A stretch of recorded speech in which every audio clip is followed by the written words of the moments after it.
Il faut dire ce qu'on pense. Même si on se trompe, il faut dire ce qu'on pense. Exactement. Même si des fois on est un peu maladroit dans la terminologie. Mais, Eric, est-ce que tu as personnellement, toi, eu des problèmes avec la justice pour tes propos?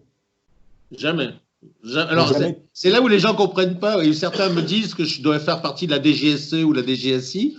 Parce que depuis que j'ai ma chaîne, donc maintenant on s'est connus il y a quand même quelques temps, je dis des choses un peu chaudes, des fois un peu hard.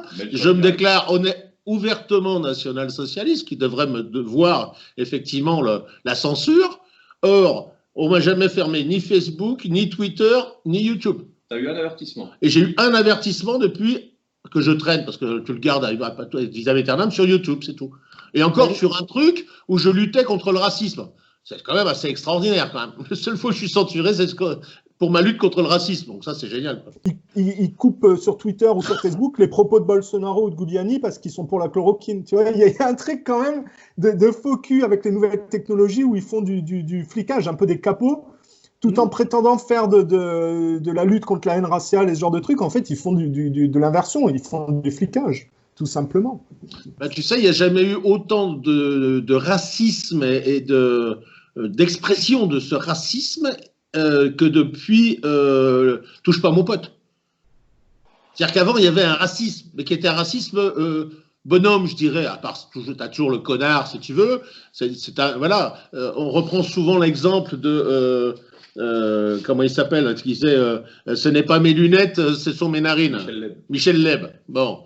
Tu parles un peu de l'humour de la classe, un peu. Où mais oui, mais voilà, aujourd'hui, tu ne peux pas le faire. Aujourd'hui, tu regardes Dieudonné, tout ce qui se prend dans la gueule. Alors qu'en plus, il est black. Alors comme il dit, c'est de la piste de noir, comme il dit. Mais... parce qu'il a touché à un racisme, parce qu'on dissocie racisme et antisémitisme. C'est pas ça. Attends, non, il dit je ne suis pas antisémite, je suis antisioniste. Attends, c'est plus compliqué que ça. Mais maintenant, de nos jours, ils ont fait des lois pour ça. Maintenant, dès que tu critiques le sionisme, tu es antisémite. C'est récent, ça vient de sortir. Tombez pas dans le panneau. Avec Dieudonné, c'est plus compliqué que ça. C'est parce que le blanc juif s'est substitué au blanc raciste et il n'y a que lui qui a le droit d'être anti-noir et esclavagiste noir. Ça veut dire que ce qu'ils n'aiment pas chez Dieudonné, c'est le noir insoumis au judaïsme. C'est pour ça qu'il lui tape dessus. C'est pas pour autre chose. Ouais, c'est un peu antisémite ce qu'il dit, je trouve. Bah, je sais pas. Moi, je sais pas. Là, tu couperas, là. Non, moi, je coupe pas. J'ai déjà fait une analyse comme ça pour l'expliquer, cette histoire. C'est que le nouveau esclavagiste et le nouveau raciste, c'est le juif, et les autres ne sont pas autorisés à être racistes et esclavagistes. Ce qui veut dire que ce qu'ils n'aiment pas chez Dieudonné, c'est qu'ils pourraient inciter les Noirs à s'extraire de cet esclavagisme juivisé. C'est ça, l'histoire. Le juif a toujours été raciste, de tout temps. Souvent. Non, ça dépend. Le juif a toujours été raciste, la preuve. C'est que si tu es juif par la mère, donc c'est raciste. Déjà, il y a le sang. Déjà, voilà. Tu exclus déjà le reste. On le sent, tout à fait. Catholique, ça veut dire universel, je crois. Donc, on s'extrait un peu de ça, quoi. Vous êtes quand même aussi obligé d'admettre qu'il y a une voyoucratie des goïs auquel correspond une voyoucratie juive, mimétique. Bernard-Henri Lévy n'est que le mimétisme de la voyoucratie française issue de la Révolution française. On va dire c'est le fil dérivé, si tu veux. Mais il y a quand même aussi, pour des goïs honnêtes, une contrepartie juive qui correspond à ça. C'est comme je disais, Cohn-Bendit, il a un frère. T'en entends pas parler de son frère. Sacha Baron Cohen, il a un frère. T'en entends pas parler. Mais ces gens-là, ils sont plus structurés, plus polis. C'est pas la même vulgarité, si tu veux. Donc, on peut pas non plus complètement généraliser. Tous les juifs sont pas tous racistes. Mais ceux qui sont racistes, ça correspond à la voyoucratie, à l'imposture de la voyoucratie des cultures goïs. Je serais curieux de savoir, Eric, puisque toi, tu bosses un peu là-dessus, qu'est-ce que tu as comme piste source sur l'origine du coronavirus Covid-19 ? Pas grand-chose, je veux dire, parce que ça part dans tous les sens. Et je viens d'avoir une information très importante qui nous vient de Trump en direct.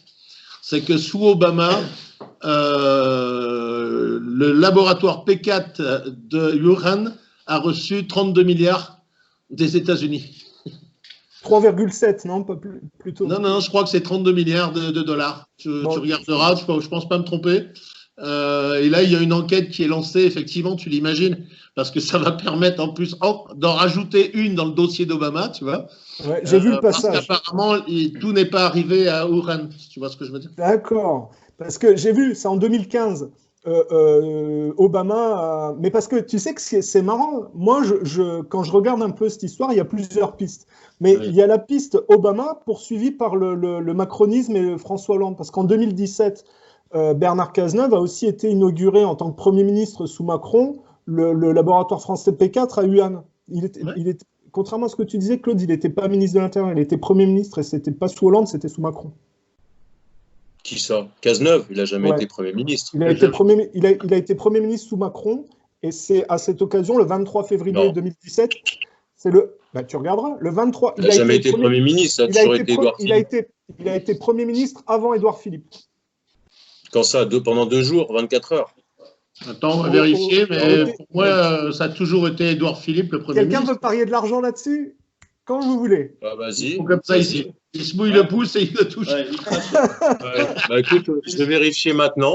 Cazeneuve, il a toujours été ministre de l'Intérieur. Premier ministre sous Macron, c'est le Premier ministre sous Macron jusqu'au mois de mai, je crois. Et après, c'est Édouard Philippe. Mais en février, il a été à Wuhan inaugurer ce laboratoire P4. Oui, mais ça, c'est clair. Ça, c'est clair. Ça, on sait que c'est lui qui l'a inauguré avec Lévy.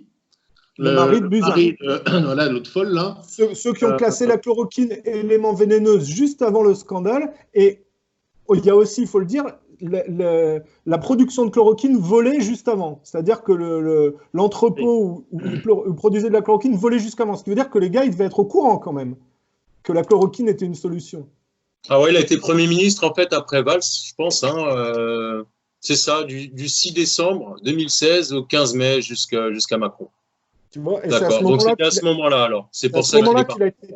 Ce qui veut dire que si Trump retrace le comportement d'Obama en Chine, il faut savoir qu'Obama, Hollande, Macron, c'est le copier-coller, si tu veux. Ils travaillent en tandem. Donc, on peut sourcer, si on part sur cette piste-là, l'idéologie qu'il y a derrière cette histoire de virus de laboratoire. C'est le gauchisme mondialiste issu de Clinton, Bill Gates, Obama, François Hollande, Macron, c'est toute cette partie-là. Les trotskistes. Hein. Voilà, c'est toujours la même chose. C'est toujours la même chose. Ce qui est intéressant, que moi j'ai un peu débunké à ce niveau-là, et je pense qu'on en aura un jour confirmation, c'est que la base aérienne de Brétigny-sur-Orge a été démantelée 2 ans avant la construction du laboratoire P4. Or, dans la base aérienne, il y avait un laboratoire P4. Et on est en train de remonter le truc parce qu'on en est à se demander si cette histoire de coronavirus, on pense que c'est les Chinois, on pense que c'est les Américains, nous on pense que c'est les Français. Ouais, mais alors si tu dis c'est les Français, il faut comprendre que c'est les Français débauchés par les États-Unis, parce que je viens de faire une interview avec Thierry Messant qui m'a dit tous les politiciens qui arrivent à la tête de l'État français à partir d'une certaine période sont des gens qui sont débauchés par des puissances extérieures, les États-Unis, Israël, et font une politique pro-américaine. Ça veut dire que l'influence française dans ce type d'opération est mandatée au départ par les États-Unis. C'est pour ça que je mets en relation Obama avec Hollande et Macron. Ça, c'est depuis qu'il n'y a plus Chirac, Sarkozy, c'est comme ça. Depuis Sarkozy. Sarkozy. Sarkozy, Thierry Messant m'a expliqué, il a été formé par un type de la CIA qui était son beau-père, en fait. C'est ce qui explique qu'en fait, qu'il a revendu aux Américains l'or que De Gaulle avait planqué en se prétendant l'héritier de Gaulle. Tu vois, c'est bien le côté de droite qui est parallèle à mai 68. Parce que c'est un peu ça quand même. C'est son côté casard. C'est son côté casard, on va le dire comme ça. Mais Thierry Messant m'a dit, son beau-père l'a formé. C'est un ponte de la CIA en fait. Le beau-père de Sarkozy. Donc il a complètement travaillé pour Bush et Hollande a travaillé pour Obama. Et ils ont travaillé en tandem. Et Macron, si tu réfléchis, sa femme Brigitte, elle était dans un cursus enseignant pendant mai 68. C'est mai 68 qui met la main sur les nouvelles générations pour se prolonger au service des élites. Donc quand tu mets en relation, puisqu'on parle de mondialisme, il faut quand même les prendre par là où c'est, tu mets Obama et l'influence américaine chez les Français qui donne un virus à la Charlie Hebdo, finalement. Tu vois, c'est ce que j'appelle du néonazisme juivisé écolo. C'est-à-dire de l'inversion par rapport au nazisme socialiste, comme on disait. Oui. C'est compliqué. Oui. Non, c'est pas compliqué. Moi, ce que j'aime pas, si tu veux, dans cette démonstration-là, c'est de parler des Américains. C'est pas les Américains, c'est l'État profond américain, judéo-américain. Pour moi, c'est complètement différent. Maintenant qu'il y a Trump, je comprends. C'est les 13 familles, c'est la reine d'Angleterre. Exactement. Voilà, exactement. Tu fais bien de le dire. Mais tu dis ça parce qu'il y a Trump maintenant. Mais sous Obama, tu peux le dire que tu pouvais mettre le gouvernement américain avec l'État profond, c'était la même chose. Sous Trump, c'est plus pareil. On est d'accord. Voilà, c'est pour ça que tu fais la distinction, parce que sous Obama, tu pouvais les confondre. Hein. Non, mais ce que je veux dire, c'est que je ne confonds pas, si tu veux, la direction, le gouvernement, si tu veux, et le peuple. Tu vois, c'est ça, si tu veux. Voilà, c'est quand on dit les Français ont envahi tel pays. Non, ce n'est pas les Français. C'est le gouvernement français qui a choisi. On parle toujours du gouvernement en place, oui, et puis après, il y a des tendances. Voilà. Comment ça se passe, la crise du coronavirus en Bulgarie? Bah, écoute, le cocovirus, ici, on n'en a pas beaucoup. On a eu 17 cas, je crois, sur Sofia. Vous êtes confinés? Il y a une politique de confinement? Oui, mais très large. Très, très large. D'accord. On se balade. Normalement, on devrait avoir un papier comme en France, tu vois, manuscrit et tout ça. On ne nous demande rien. C'est-à-dire que, pareil, on est dans ce qu'on pourrait appeler, si tu veux, le département, d'accord, de Yambol. Voilà, c'est comme en France, tu as différents départements. Tant que tu ne sors pas du département, ne fais pas chier. Tu vois, donc on fait 18 km, on va à la ville à côté, on va faire nos courses. Alors, si depuis dimanche dernier, on doit avoir le masque, alors c'est très drôle parce qu'ils portent tous le masque, effectivement, mais sur le menton. Alors, histoire de quoi. Et la police aussi, oui. Je les ai vus tout à l'heure en voiture, ils avaient le masque ici, là. Ouais. Excusez-moi, juste, je fais une parenthèse. J'ai une mouette à la fenêtre qui essaye de me péter le carreau. Continuez de parler, je reviens dans 2 secondes. J'aurais jamais de lui donner des biscuits, c'est pour ça. Les migrants, ça va être une mouette afghane. Une mouette afghane ou libyenne. Et toi, t'es dans quel coin alors?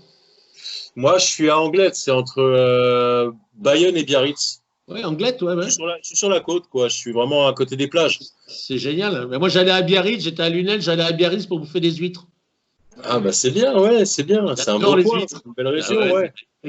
Excusez-moi, ne jamais nourrir les mouettes parce qu'après elles se sentent plus pissées, elles veulent rentrer, tu vois. J'aurais jamais dû faire ça. C'est comme les pigeons maintenant, ils ont trop la confiance, les pigeons, et ils ont plus peur de l'humain. Bah, les migrants à Calais. Si tu nourris un migrant, il revient à ta fenêtre. Non, mais attends, parce que cette histoire de migrants à Calais, c'est aussi symptomatique. Tu m'as fait plaisir, Eric, quand tu as pointé le problème de l'Angleterre. J'ai fait une interview d'Arley Schlenger, qui est du groupe Lyndon LaRouche, je ne sais pas si tu connais, et on remontait cette mentalité du malthusianisme avec le mari de la reine d'Angleterre, Philippe de Mountbatten, qui a créé le WWF, qui était un paravent pour continuer le colonialisme anglais sous couvert d'accord. Et lui, il avait fait une conférence en Suisse pour dire qu'il voudrait être réincarné en virus mortel pour régler le problème de population. Oui, j'ai entendu ça. Voilà, et on voit que quand on met les trucs en relation, que tu revenais à l'Angleterre, on voit qu'il y a quand même une idéologie source dans l'histoire. C'est très particulier l'Angleterre. Moi, j'ai vécu un petit peu, j'étais à Northampton. J'ai beaucoup aimé. Alors, moi, j'y étais que le week-end, parce que je bossais la semaine et j'allais le week-end. Et j'ai beaucoup aimé les Anglais. Mais alors, leur politique, je ne comprends pas. Ils acceptent que des quartiers entiers de Londres, entre autres, mais il y a bien d'autres villes.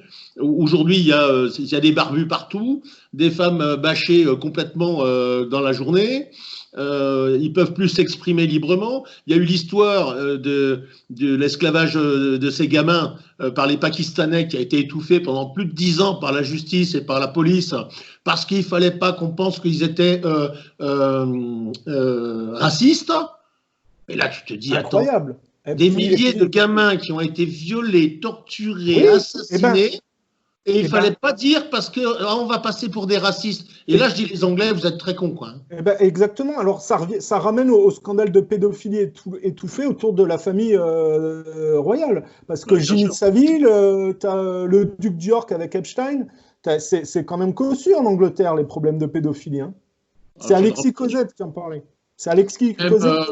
C'est Lord Mountbatten qui a été tué dans l'attentat de son bateau. Et il y avait un gamin de 10 ans dans le bateau. On ne sait pas bien ce qu'il faisait là. Lord qui? C'est Mountbatten qui est mort, non? Non, c'est Lord. Alors, Philippe Mountbatten, c'est le mari de la reine d'Angleterre. Je ne suis pas sûr que ce soit un Mountbatten qui soit Si mort c'est dans un un truc. Mountbatten qui est mort dans Un son autre, alors. bateau, qui a Ok. été tué. Mais alors, si c'est pas Mountbatten, c'est. Oh, ça me reviendra. Donc, aurait de la famille royale directe, hein, et qui est mort donc dans l'explosion de son navire. Et il y avait un gamin de 10 ans qui était dans le bateau. On sait pas bien ce qu'il faisait là, le gamin. Avec le Et- Bon, vieux. c'est un peu pareil partout, surtout en France. Hein. Mais Les réseaux attends, pédophiles en France, ils sont protégés par les présidents, par l'État, et ça moufte pas oui, non mais plus, quoi. tu peux pas nier non plus que quand tu as la mentalité Charlie Hebdo, quand tu as François Hollande avec ce socialisme très très ambigu, quand tu as Obama avec tous les problèmes de scandale de pédophilie que tu as avec le Pizzagate, Epstein, c'est sous le Parti démocrate quand même que ça a explosé. Tu reviens toujours quand même à une source qui Les ramène Bush, c'est pas démocrate, les Bush. Tout le monde est collé là-dedans. C'est pas qu'un parti, hein, Oui, c'est d'accord, mais tu as quand même quelque chose de plus accentué de dans nos le jours, ouais. gauchisme mondialiste.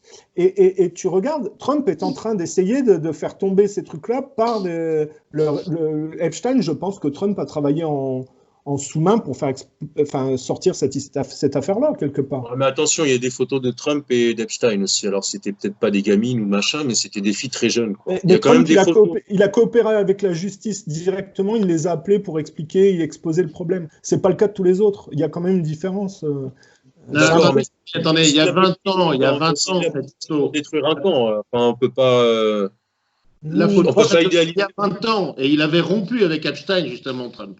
Et ça, c'est D'accord. prouvé. Hein. Ouais, il a rompu pour ça, justement, d'après Ouais, ses alors, avocats. je ne sais pas si c'est pour ça. Mais en attendant, il a rompu ses relations personnelles. Ben, tu sais, je veux dire, quand tu es entre milliardaires, tu bouffes dans les mêmes restos, tu vas dans les mêmes salles de concert, tu vas dans les mêmes réunions sociales, etc. Il a pas le profil pour Forcément, être un tu te rends pédophile, compte. Trump. Il n'a Et pas le après, profil pour. voilà, bien sûr. Il Mais a pas. Trump, vraiment, il y a 20 ans, il a rompu complètement la relation avec Epstein. Et est-ce que vous mettez en relation le fait que le scandale Epstein sort et qu'on a l'impression que pour pas que ça aille plus loin, il y a cette histoire de Covid-19 est bien commode quand même pour couper la réélection de Trump, empêcher le national-sionisme de reprendre la main au gaucho-mondialisme. Il y a tellement de faits, en fait, qui cachent la chose. Enfin, le Covid-19, c'est vraiment l'alibi pour faire passer beaucoup de choses, là, pour accélérer l'agenda, hein. Mais sur tous les plans. Vraiment Oui. sur tous les plans. Là, la crise du pétrole, là. Mhm. Ça met dans la merde, en fait, les gens qui font du pétrole, le gaz de schiste, parce qu'eux, ils sont rentables à 60 $. Ça met dans la merde les Russes, au final, alors qu'ils pensaient la jouer fine. Moins. Depuis hier, ils sont dans la merde comme les Saoudiens. Quand les contrats à terme deviennent négatifs, tout le monde perd de l'argent, quoi. Ça a remonté là depuis, parce que c'était à moins de 37 Ça a $, mais là c'est à remonté, mais tu 22. vas voir le mois prochain, s'il y a encore les problèmes de stockage comme ça, c'est des contrats à terme sur un mois. Donc là, ils ont anticipé la fin de la clôture du contrat au mois de mai, et au mois de juin, ça va être encore pire. Au mois de juillet, on sait pas, mais ça peut être ça peut être bien pire. Donc, par exemple, l'histoire du pétrole, ça impacte un peu tous les nationaux. Donc, c'est un peu au bénéfice des gens qui sont un peu derrière le Covid-19, hein, plutôt le camp démocrate, quoi. Tous ces gens, tous les milliardaires qui sont accolés à ça. Parce qu'il y a quand même... Quel est ton point de vue, Eric? Vous regardez un petit peu tout ce qui finance les Jeff Bezos en ce moment, les PDG de Twitter, les Bill Gates, ils sont tous à fond, là. Ils sont tous à fond. Ils accélèrent un agenda, que ce soit au niveau des vaccins. Il faut les entendre parler, il faut voir ce qu'ils font et ce qu'ils financent. Le type de Twitter, là, il est en train de faire un peu comme Rockefeller à l'époque. Il est en train de remettre le féminisme, mais dans une nouvelle ère. Et puis il est en train de finance financer l'éducation des femmes, ouais, c'est ça. voilà, l'éducation des femmes. Et attention, il veut faire un revenu universel. Non, mais ça, c'est tendance partout, ça. Ouais. Non, mais là, il le finance. Ils accélèrent vraiment leur plan, en fait. Donc, le Covid-19, pour moi, on sait à qui ça profite. Et puis, c'est une nouvelle donne économique. On fait péter un petit peu les anciennes énergies, comme le pétrole, pour refaire quelque chose de neuf. Alors là, c'est tout l'intérêt d'avoir Eric en ligne, c'est c'est un peu comme l'histoire de France Télécom où ils ont poussé les gens au suicide. On a l'impression que c'est cette donne-là qui ensuite se fait remplacer à son tour. C'est une démolition contrôlée pour dégager une ancienne donne et la remplacer par une nouvelle donne pro-technologie, quoi. Ils sont en train de taper dans les PME, tous les types de PME en France. Ils vont se pendre. Ils vont se pendre. Parce que la crise économique en France, là, elle démarre, quoi. Ça va être une catastrophe. particulièrement en France et aux États-Unis, parce que il ne faut pas qu'il repasse Trump apparemment. Donc, quel est ton point de vue là-dessus, Eric? J'aimerais bien savoir sur le contrôle. Tu n'avais pas l'air d'être d'accord. Le cocovirus, à la base, déjà, c'est pour déstabiliser Trump, premièrement. 9 mois, 8 ou 9 mois avant les futures élections, c'était un bon moyen. D'ailleurs, la presse se fait des gorges chaudes. Alors moi, ça m'a fait marrer. Quand il y a encore une dizaine de jours, on disait, vous avez vu, aux États-Unis, il y a 3 millions de nouveaux chômeurs. 3 millions de chômeurs aux États-Unis, ça ne représente rien. Maintenant, il y en a 20 millions en plus. Oui, non, mais ça représente encore rien. Et d'autre part, Trump a eu encore l'intelligence, parce qu'il est très très fort, ce garçon, de la même façon que quand il lui a envoyé des migrants de Colombie, etc., aux frontières du Mexique, les démocrates et l'État profond qui avaient financé le truc, on le sait, hein, les camions de transport, c'était des camions américains qui transportaient les Colombiens. Voilà, ils s'attendaient à ce que la garde nationale tire sur les migrants. Qu'est-ce qu'a fait Trump? Il a pris le contre-pied, il a installé des bâches, il a fait venir des médecins, ils ont reçu ces gens-là, ils les ont testés, ils leur ont fait des soins médicaux, etc. Ils ont monté des dossiers. Il y a ceux qui étaient effectivement dans la possibilité de rentrer aux États-Unis, ils les acceptaient, et les autres ont été raccompagnés à la frontière. Donc à chaque fois, il les baisse, si tu veux. Et bien là, à mon avis, il est en train de faire pareil. C'est-à-dire que il a décidé, je pense que vous le savez, de imprimer, bon, je crois que c'est 1000 milliards dans un premier temps déjà, de dollars, parce qu'il n'a rien à foutre, hein, c'est jamais que du PQ, hein, voilà, pour maintenir son économie, et donc pour distribuer de l'argent, et je crois qu'on tourne autour des 20 000 $, je crois, par famille, d'accord, aux plus pauvres. Et là, il donne 1000 là, il a un électorat, mon pauvre ami, c'est du velours. Il les a retournés, il a retourné le truc à son avantage. Et à chaque fois. À chaque fois. Et là, il fait ça et les autres font du caritatif, ils font de la soupe populaire, ils font des petites aides comme ça. C'est ce que finance le type de Twitter en ce moment. Retrouve l'article. C'est l'Occident. L'article que tu m'avais envoyé, tu dois l'avoir sur les conversations. C'est intéressant ce qu'il disait le type de Twitter parce qu'il faut être plus précis. Il veut dépenser son argent pour un truc particulier. Je te le remettrai parce que là, je suis sur le Windows, je ne suis pas sur le Mac. Tu ne peux pas en sortir, ouais, d'accord. Il faut mettre au courant quand même qu'il y a quand même des poursuites en justice contre Bill Gates, contre Zuckerberg, là, contre Zuckerberg. Monsanto. Non, mais des noms comme ça, j'ai du mal. Moi, je ne sais pas pourquoi. C'est difficile, c'est difficile. Les noms khazars, j'ai du mal. Enfin, il y a toute une liste. Alors, on en parle depuis longtemps. Les gens nous disaient non, bah, attendez, vos enveloppes pour les poursuites judiciaires, vos enveloppes cachetées, c'est des conneries, etc. Sauf que là, j'ai fait une vidéo où j'ai fait la promotion d'un jeune qui vient de sortir, là, qui fait des belles vidéos et qui a sorti les documents officiels en Amérique. Je l'ai regardé ton truc, mais je me suis demandé si c'était vrai ou faux cette histoire. Ah non, c'est des documents. C'est quoi? C'est la vidéo Nuremberg 3, c'est ça? C'est ce que je t'ai envoyé. C'est ce que je t'ai envoyé, Claude. Ah ouais. C'est celle que je t'ai envoyée, tu n'as pas regardé. Il est allé chercher où il fallait. Il a un avantage sur moi, c'est qu'il parle mieux anglais que moi, donc c'est vrai qu'il a pu trouver effectivement des documents sympas. Maintenant, est-ce qu'on lui a pas aussi envoyé les documents? Parce que tu sais, des fois, ça aide. C'est vrai que si tu vas voir directement. Vous pensez que ça sortira avant les élections ou qu'il y aura un ménage fait plus tard si Trump est réélu? Moi, je pensais que ça allait sortir après le deuxième mandat. C'est-à-dire, premier mandat, il préparait les dossiers, il stabilisait un petit peu l'économie américaine, il se retirait de l'Irak, de la Syrie, il se retirait un petit peu de partout. Moi, je défends toujours cette position en disant dans son investiture, et même un peu avant, il l'avait dit, il a toujours dit « American first ».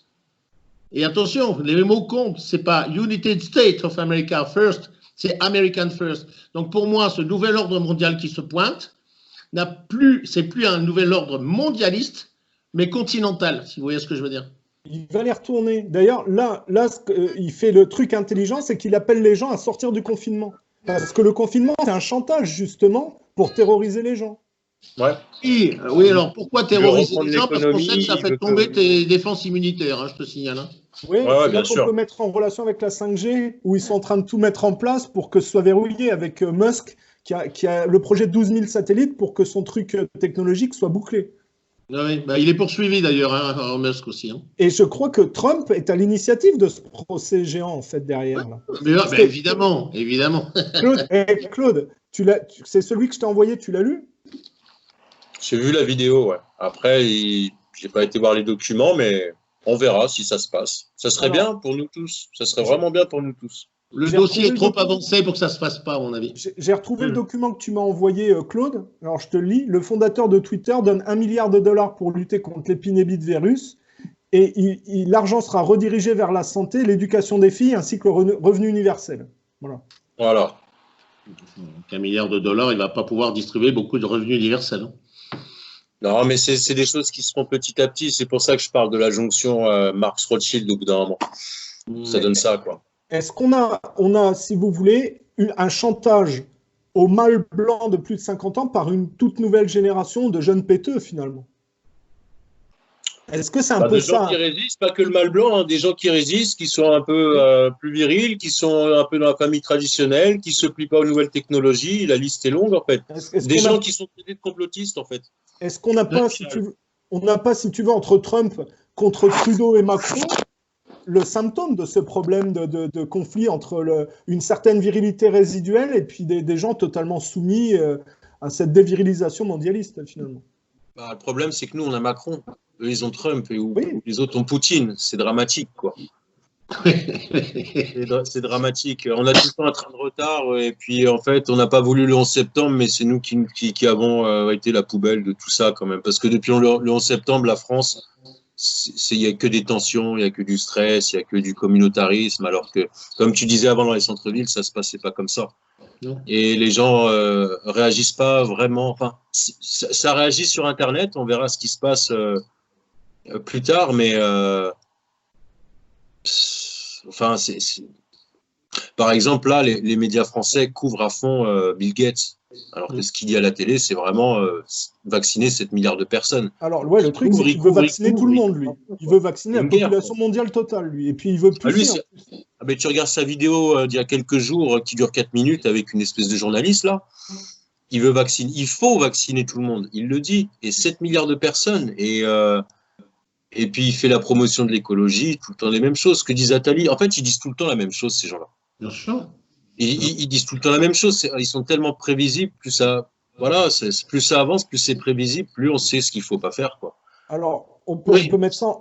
On peut mettre en relation avec l'histoire du H1N1, où c'était sorti par un laboratoire américain en Géorgie, et où Bachelot, en France, avait prévu 90 millions de vaccins qui foutaient la narcolepsie, ceci dit. Et les gens n'avaient pas été cons à cette époque, ils n'avaient pas accepté, la plupart. Et l'autre, elle était restée avec ses virus sur les bras. Mais ce n'est pas la première fois qu'ils essayent, quand même. Ouais, mais parce qu'il n'y avait pas eu autant d'impact, il n'y avait pas eu autant d'impact. Mais quand même, les gens avaient, enfin, certaines personnes avaient vu quand même qu'elle sortait quand même toute sa carrière, elle l'avait fait dans des labos. Après, ça passe ministre de la Santé. Et avec le contribuable, elle te prend 1 milliard et elle te fait des vaccins qui servent à rien, qu'on va cramer, quoi. Donc, il y a déjà quand même des préparations de tout ça. Les Ebola, les Zika, ça fait quand même une vingtaine d'années qu'on nous parle de virus qui sortent d'animaux. Bon, la Fondation Gates, elle a quand même quelques années. Hein. Elle a 20 ans. Hein. 20 ans, ouais. Elle a 20 ans, voilà. Depuis, il fait plus grand-chose chez Microsoft. Hein. Il sous-traite. Et c'est Warren Buffett qui gère vraiment le dispatchement en fait de comment est financée la Fondation Bill Gates. C'est-à-dire que ça va être un coup chez Monsanto, un coup chez Coca-Cola. En fait, c'est pour pénétrer des marchés dans d'autres pays, quoi. C'est ça, hein. Et de la philanthropie, j'en vois pas beaucoup en fait, c'est de la domination. Non, mais l'argent qui est investi, c'est uniquement les intérêts des fonds. Exactement. Des fonds, mais ces fonds ne servent pas au fonctionnement, ce ne sont que les intérêts des fonds qui servent. Donc les fonds, lui, restent acquis. Donc c'est de la baisse. Et Eric, toi qui as l'expérience et le retour, est-ce que tu l'as senti un peu, cette agression par les nouvelles générations des anciennes générations? Cette volonté de remplacement et de pousser à l'écart, ce genre de choses? Non, nous, on est en train de travailler sur le fait, alors ça va te paraître bizarre, mais je vais arriver à ça, du fait de l'enlèvement des enfants et de ce qu'avait fait un petit peu, pour moi, c'est pas dans le même contexte, Adolf Hitler avec la jeunesse hitlérienne, avec le fait d'enlever des enfants et de les formater Et là, je pense à Macron. Et c'est-à-dire qu'on a toute une nouvelle génération de dirigeants dans le monde qui ont une quarantaine d'années. Et tu as l'impression qu'ils sortent du même moule, tu vois, qu'ils ont le même père et la même mère, parce qu'ils ont la même façon de travailler, la même façon de penser. Donc nous, on va plus loin, c'est que par rapport à tous ces enlèvements d'enfants, alors oui, il y a des viols, il y a des meurtres, il y a des machins, mais on pense qu'il y a aussi quelque part une volonté de former des élites qui seront les élites de demain. D'aujourd'hui déjà, hein, en commençant par Macron, qui est le plus jeune, mais qu'au fur et à mesure, on va s'apercevoir qu'ils sortent tous plus ou moins du même moule. Donc c'est des gamins qui sont placés après en famille, tu vois, pour leur donner une existence, si tu veux, quelque part, mais qui sont formatés. Donc tu vois, ça va beaucoup plus loin que ce que tu dis. Parce que, je ne sais pas si tu connais Alexis Cosette, hein, Bien sûr. il dressait le portrait de Trudeau, et il y a Ouais. beaucoup de problèmes de pédophilie autour de ces gens-là. C'est-à-dire que là, tu recoupes avec Soral et qui disait que le profil des politiciens qui étaient tous à moitié pédérastes, pro-pédophile et ce genre de trucs. C'est-à-dire, c'est pas l'homosexualité dans l'absolu, c'est une certaine forme d'homosexualité voyoucrate très accommodante avec la voyoucratie pédophile bancaire, quelque part. Bah, ils vont pas mettre quelqu'un comme Chavez ou Duterte, hein. Ils vont pas mettre quelque chose d'un peu plus viril. Hein. Eh ben, Ils mettent tu des vois, tapioles. il y a hein, une ils différence entre le mâle viril de plus de 50 ans et la tapétocratie mondialiste des jeunes péteux, c'est ce que je disais, quoi. Oui, et qui est la génération montante. C'est ça le problème. Ben Bah, le oui, problème, alors, c'est qu'en Europe, il y a quand même eu 2 guerres mondiales et les mâles virils, ils ont quand même été génocidés, quoi. Ça donne en Allemagne quand même des sociétés où c'est les gonzesses qui ont pris le pouvoir depuis quand même des décennies. Et en France, on te fait culpabiliser parce que, pour tout un tas de raisons. Donc, au bout d'un moment, plus les nouvelles technologies, parce que ça, c'est les chefs d'État start-up, quoi. Oui, c'est le même moule. Les femmes n'ont pas pris le pouvoir du tout, c'est pas ça. Elles ont été en Allemagne, elles dominent beaucoup la société. C'est là que tu n'as pas très bien compris, c'est qu'elles ont été mises en place par des gens qui ne sont pas des femmes. Et ben, le résultat, c'est ce que je dis. Là, je fais peut-être un raccourci par rapport à ce que tu veux développer, mais c'est les gonzesses qui ont le pouvoir là-bas. Elles ne sont pas les bénéficiaires, elles travaillent pour des... Les féministes ne travaillent que pour les gens derrière qui les ont placés. C'est pas tout à fait la même chose. Bah ouais, mais ça donne des politicards comme on a maintenant. Oui, ça donne quelque chose de dévirilisé. Des dirigeants, quoi. Mais si tu regardes bien, après la Seconde Guerre mondiale, il y a eu, si tu veux, une absence de ligne, parce que ceux qui tenaient un peu le truc ont été éliminés. Alors, ça donne des héritières comme Bettencourt. Quand son mari disparaît, qu'est-ce que tu veux? Elle n'a pas les clés pour gérer. C'est pas une aussi bonne gestionnaire. Alors, qu'est-ce qui se passe avec la famille Bettencourt? T'as son copain homosexuel, soi-disant la pseudo-photographe qui lui fait les poches. Sarkozy lui fait les poches, et c'est au détriment de sa fille légitime. Mais c'est pas les filles qui ont le pouvoir, c'est la déshérence et la dévirilisation qui fait que il n'y a plus d'hommes pour tenir. Alors, quand tu as des types, par exemple, comme Chavez, comme Kadhafi, comme Saddam Hussein, ils les éliminent, ces mâles alpha. Et ils substituent, si tu veux, il y a une tapétocratie mondialiste. Et cette tapétocratie est le service d'élite en arrière. Et c'est eux qui décident comment ça se passe, si tu veux. Bah, ils vont pas mettre un mâle alpha parce qu'il va désobéir, il va se poser des questions et puis il va faire ça va pas, bande de tarés. Ils prennent les féministes et ce genre de choses, mais elles n'ont pas le pouvoir. Elles prolongent le pouvoir de ceux qui. De toute façon, les politiques, ça fait je sais pas, les politiques, ils n'ont pas le pouvoir, c'est le marché qui a le pouvoir.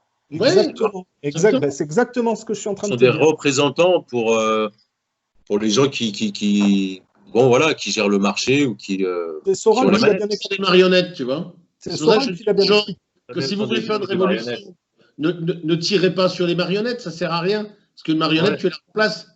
Tirer sur le marionnettiste, c'est lui qu'il faut éliminer. Voilà. Bien sûr. On ne va pas tirer sur le chien et on regarde le maître. Il faut regarder le maître, quoi.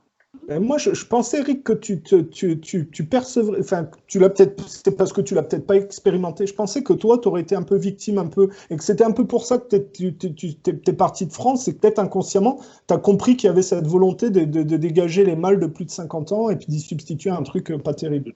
Non, pas du tout. Pas du tout. C'est que je me voyais pas à 60 ans finir ma vie avec un petit RSA dans ma petite maison d'Auvergne à crever. J'ai toujours été un entrepreneur toute ma vie. J'ai été patron pendant 30 ans. Donc, c'était hors de question que je reste comme ça. Et tu vois, j'arrive en Bulgarie, j'ai aucun projet, j'ai pas beaucoup d'argent si tu regardes bien. Et là, ça fait donc 14 mois qu'on est là. On a 5 chantiers en cours. Je gère un budget en en 8 mois maintenant. En 8 mois, je gère un budget de 180 000 euros que j'ai sorti de France par des amis, hein, enfin des gens qui investissent, qui ont mis 180 000 euros sur mon compte pour que je leur fasse des maisons. Tu vois? Ouais, tu te voyais pas finir dans un EHPAD à crever du coronavirus, quoi. Ah, ben, non, laisse tomber, là, ça n'est pas pour moi. Voilà. Non, mais C'est bien, c'est un beau projet. Puis tu crées une communauté en même temps et dans quelque chose de sain. C'est bien. Tout à fait. Alors, Ça me permet de vivre, parce qu'on ne s'en cache pas, on prend 10% sur le prix des travaux, mais en échange, on amène un travail, c'est-à-dire qu'on est des contrôleurs de travaux, c'est moi qui fais les plans des maisons, etc. Voilà. Donc il y a un vrai travail. Tu as une maison ici, quand ça leur coûte, on va dire, 35 à 50 000 euros, d'accord? Moi, je prends que 10% là-dessus pour suivre tout le chantier. Tu vois? D'accord. Donc, c'est quand même pas énorme, voilà. Mais nous, ça nous permet de vivre, de faire avancer notre propre propriété.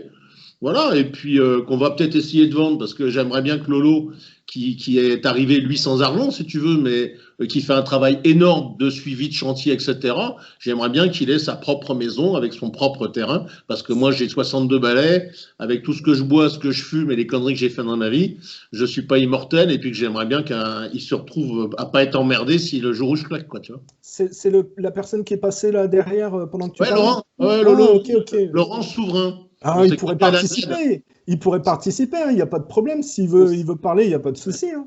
On s'est connus à la ZAD, là-haut, là, vers chez vous, là. La ZAD. Ouais, c'est bien, la ZAD, l'aéroport de je sais plus quoi, au-dessus de chez toi, là. À Calais? Non, c'était où? Quand j'étais à Clermont? Non, dans ton coin, je te dis. Dans l'Allier? Non, t'es pas dans l'Allier, t'es à Calais. Là, je suis à L'Allier, Calais. c'est pas à Pas côté de de Calais. Calais. Non, Non, au-dessus, là, c'est pas Normandie. Non, mais parce qu'on s'est connus, j'étais à Clermont-Ferrand, après j'étais Ah dans oui, toi, l'Allier. t'étais à Clermont. Non, J'étais non, près oui, de non, mais là, Moulins. je sais que t'es à Calais, je sais que t'es à Ah, Calais. ok. Mais non, au-dessus, la ZAD de je sais plus quoi, où il y a eu, pendant des mois, ils se sont battus, les flics, ils ont avec du tir, des machins. Voilà, on s'est rencontrés là-bas. Et ce qui m'a plu chez lui, c'est qu'il se déclare être un souverain. Mais lui, c'est un vrai souverain. C'est-à-dire qu'il vivait pas il n'avait pas de sécurité sociale, il n'avait pas de carte d'identité. Voilà, c'était un vrai souverain qui s'assumait complètement, contrairement à beaucoup qui se disent souverains, mais qui vivent avec le RSA, tu vois. Voilà. Sans domicile, en fait? Sans domicile fixe? Hein? Sans Ah oui, domicile. oui. Ah bah, chez Pierre, chez Paul, chez Jacques, dans sa voiture, avec son chien. Ok, ça marche. C'était génial. Allez, Il ciao. n'a jamais eu de problème avec la justice, ça a toujours été correct. La justice. La justice, lui, il l'emmerde, la justice. La justice, mais qu'elle vienne me chercher. J'ai fait 3-4 gardes à vue. Ils n'ont jamais eu ma signature, ils n'ont jamais eu un mot de ma part. Ah, c'est un casse-couille. À part aller vous faire enculer. Voilà, c'est tout. Ouais, Jamais. C'est un désobéissant. Il faut désobéir. Maintenant, il faut désobéir, en fait. Ouais. Moi, j'évite de payer des taxes, les vaccins, de voter. En fait, il faut désobéir au bout d'un moment. C'est ça un peu l'anarchisme, c'est désobéir. 18 ans, les gendarmes, ils me mettaient en slip dans le truc, les menottes dans le dos. Hein. Ouais, mais parce que vous, Et on j'étais parlait mort de rire. Alors là, la situation, ça doit vous faire rire parce que moi, par exemple, j'ai filmé en bas de chez moi un type, il va faire ses courses, il a oublié son attestation, 30 €. Mon cousin, plus de 100 mètres de son van, 90 €. Ah, mais les Mais tarifs faut pas sont- signer. Ah, faut pas signer. Mais Faut pas signer. le type Tu avait signes, pas. Mais tu le prends pas. Tu le touches même pas, le papier. Tu dis, moi, j'en veux Mais pas. si, en fait, voilà, c'est ça. Les gens, ils ont tellement peur, mais tu peux mettre une fausse adresse. Tu peux le dire, j'ai pas ma carte d'identité. Moi, je les teste comme ça. Enfin, au début, on a voulu me la faire à l'envers. J'avais fait l'attestation sur le portable. C'était une vieille flic. J'ai repris le portable des mains. Elle a rien fait, quoi. En fait, si tu n'insistes pas, si tu n'as pas non plus 6 mecs avec des matraques et qui vont te gazer, ils vont pas te mettre en garde à vue pour l'amende et compagnie. Les gens Non, sont mais lui, c'est un terrifiés. provocateur, lui. Ah, mais non, mais moi qui viens à 6 avec des gazeuses, hein. Ah non, Ah, c'est un- ils ont- non, mais ils lui, ont c'est qu'à un me fou, gazer, lui. hein. Lui, c'est un fou, lui. Reste calme, quoi. Reste Il fait calme. 35 kilos tout bouillé, Ah, mais joli crâne, fils de mais pute, y a pas c'est de un fou. problème. Hein. C'est un fou. Et comment vous faites alors avec les Bulgares? Vous parlez anglais? Vous parlez un petit peu bulgare? Je parle anglais, lui, il parle un peu bulgare. Et ben, au fur et à mesure, avec les gars sur le chantier, il commence à bien se démerder. Ouais. Moi, j'ai quelques mots, mais. Et finalement, alors je vais vous étonner, c'est que le bulgare avec lequel on s'entend le mieux, mais vraiment, hein, il est sourd et muet. Et je vous jure, c'est vrai, hein, c'est pas une blague. Hein. Regarde sur la vidéo d'aujourd'hui. Non, mais il sait pas que tu as une vidéo. Ah ouais, cet après-midi, j'ai fait une vidéo, il est dessus. Ah ouais. Ils te connaissent pas. Alors, Même moi, ils connaissent pas, j'imagine. alors, ce qui est très marrant avec vous, c'est que vous avez quand même le projet de participer s'il y avait une révolution et une révolte en France, Ah, c'est vous clair. reviendriez. Mais t'es fou, on est devant. On est devant, nous. Mais on est devant. Vous qui suivez ça, alors est-ce qu'il y a une possibilité que les populations se retournent contre cette classe dirigeante qui, honnêtement, le coronavirus, ça donne toutes les cartes en main pour qu'il y ait une révolution, normalement, si les gens étaient corrects. Parce que ils contiennent les gens sans les tester, ils bloquent la chloroquine, ils empêchent la production de masques, de trucs artificiels, ils ont tout fait pour entuber les gens. Hein. Oui, mais tu sais, depuis 1968, parce que pour moi, c'est vraiment là, si tu veux, la charnière de cette société française. Depuis 68, on a tellement appris aux Français qu'il fallait être gentil, qu'il fallait être un bisounours, tu vois, qu'il fallait pas être raciste, qu'il fallait respecter les femmes, ce qui est bien d'ailleurs, etc. Qu'aujourd'hui, on en a fait on appelait dans les années 80 des métrosexuels. T'en parlais un peu d'ailleurs tout à l'heure. Voilà, c'est des métrosexuels. C'est-à-dire qu'aujourd'hui, alors c'est marrant parce que moi je me rends compte, j'ai beaucoup de contacts partout en France. Soit tu as complètement les tarés complets, alors eux ils ont carrément déjà le flingue, tu vois, ils veulent y aller, ou alors tu as carrément les lopettes, quoi. Mais des lopettes, voilà, c'est des lopettes. Non, ils sont à la gamelle, ils ont peur de tout, mais ça se voit. Le Français a peur de tout. Donc toi, tu sens quoi? Qu'il y a une possibilité, parce que les flics ne sont pas respectés eux-mêmes, ils sont envoyés charbon, les infirmières pareil, les médecins ça commence à gueuler, et il y a beaucoup de gens insatisfaits, ça fait quand même beaucoup. Est-ce que tu sens qu'il y a une possibilité, qu'il y a un vent qui tourne et qu'il y a une révolte? Non? Non, parce que les militaires sont à la gamelle, les flics sont à la gamelle, ils sont tous à la gamelle, et qu'à partir du moment où ils sont à la gamelle, c'est mort. On le sait de toute façon, la pire des dictatures, c'est le crédit, c'est la dette, c'est la pire des dictatures. Donc de la fausse monnaie où les gens pédalent dans la semoule. Ok, de la fausse monnaie où les gens pédalent dans la semoule. Tu dis qu'ils ont le pouvoir à bloquer toute possibilité de révolte en alimentant financièrement les groupes armés, la police, à leurs bottes. Donc, mais la police ou l'armée, c'est des gens du peuple au départ. Donc, ça prouve que le peuple n'est pas innocent. Ça veut dire que les gens sont soumis et qui se soumettent à ça. Mais ils sont complices. Les gens, ils ont le choix. Il y a les aides sociales. Quand il n'y a plus les aides sociales, là, ça va péter. Mais ça tient encore comme ça. J'allais dire, si demain tu arrêtes. Moi, j'ai des gens qui me disent, ouais, tu as vu le gouvernement, ils vont arrêter le RSA. Je dis, pardon? Non, t'as pas compris. Hein. Ils vont pas arrêter le RSA, ils vont mettre le revenu universel. Ah bon, pourquoi tu crois ça? Parce que quand tu auras le revenu universel, tu auras encore plus un boulet au pied, tu vois. Voilà. Clair. Alors que si tu arrêtes le RSA, là, effectivement, tu as toute la France. Enfin, allez, soyons, toute la France n'est pas au RSA, on va dire 30% des Français. Non, mais les aides sociales en tout genre, ce que tu n'as pas dans les autres pays, forcément, quoi. Il n'y a que ça qui tient ce pays, vraiment. Il n'y a que ça qui tient ce pays. Sinon, oui, alors attendez, il faut le dire autrement. C'est qu'à partir du moment où tout ce qui est public est passé au privé, les aides sociales ont été accaparées dans une idéologie du privé, parce qu'il y a quand même un héritage social en France qui est quand même pas mauvais. Il y a quand même les soins pour les... Moi, je sais, mon grand-père, il a eu une grave maladie. S'il n'y avait pas eu l'aide sociale pour prendre en charge, tu sais que tu peux te retrouver sur la paille parce que tu as quelqu'un de ta famille qui a Alzheimer. Hein. Ah, mais tu as vu comment c'est financé financièrement, va assumer pour une personne âgée. D'accord, mais le problème, c'est d'où sort le pognon. Eh ben, tu regardes 1973. Voilà. Avant, c'était financé par un État un peu plus sainement. Il faut pas non plus cracher sur le système social, l'ancien système social. Oui, mais maintenant, il est financé par des banques privées. Il est financé par des banques privées, donc c'est plus comme avant. Avant, oui, d'accord, il n'y a pas de problème. C'est les bons côtés de la Révolution française. Allez, allons-y, quoi. Mais dès qu'il est financé par du privé, tu peux. À partir du moment où ça a été accaparé par le privé, l'éthique a disparu. Voilà, on a un exemple parfait, c'est les HLM. Dans les années 70, le HLM, c'était un vrai service social. Aujourd'hui, va chercher un HLM si tu n'as pas un CDI avec 1500 balles par mois. Oui, c'est vrai. Et voilà. Donc, oui, forcément, c'est des économies mixtes. C'est-à-dire que d'un truc étatique, on a fait rentrer 50% le privé dedans. Le privé, quand il met des thunes, il veut en gagner. Hein. S'il n'en gagne pas, il ne vient pas. Voilà. Donc lui, des locataires qui ne payent pas, il n'en veut pas. Des locataires qui détruisent les bâtiments, il n'en veut pas non plus. Alors il reste encore des vieux bâtiments de HLM. Bon, attends, l'entreprise Perrault à Dijon était la plus grosse entreprise après la guerre, d'accord? Et tous les HLM qui ont été construits à Dijon à l'époque, dans les années 65-70, c'est ma famille qui les a construits, donc je peux t'en parler, d'accord? Mais à l'époque, c'était du vrai HLM, c'est-à-dire qu'on recevait vraiment les gens qui n'avaient pas de pognon. Aujourd'hui, il va se trouver une place en HLM, t'en as pas. T'en as pas. Si t'as pas 10 gosses, les aides sociales, t'as des gens qui font la queue 3 ans, 4 ans, 5 ans, 6 ans pour avoir un HLM aujourd'hui en France.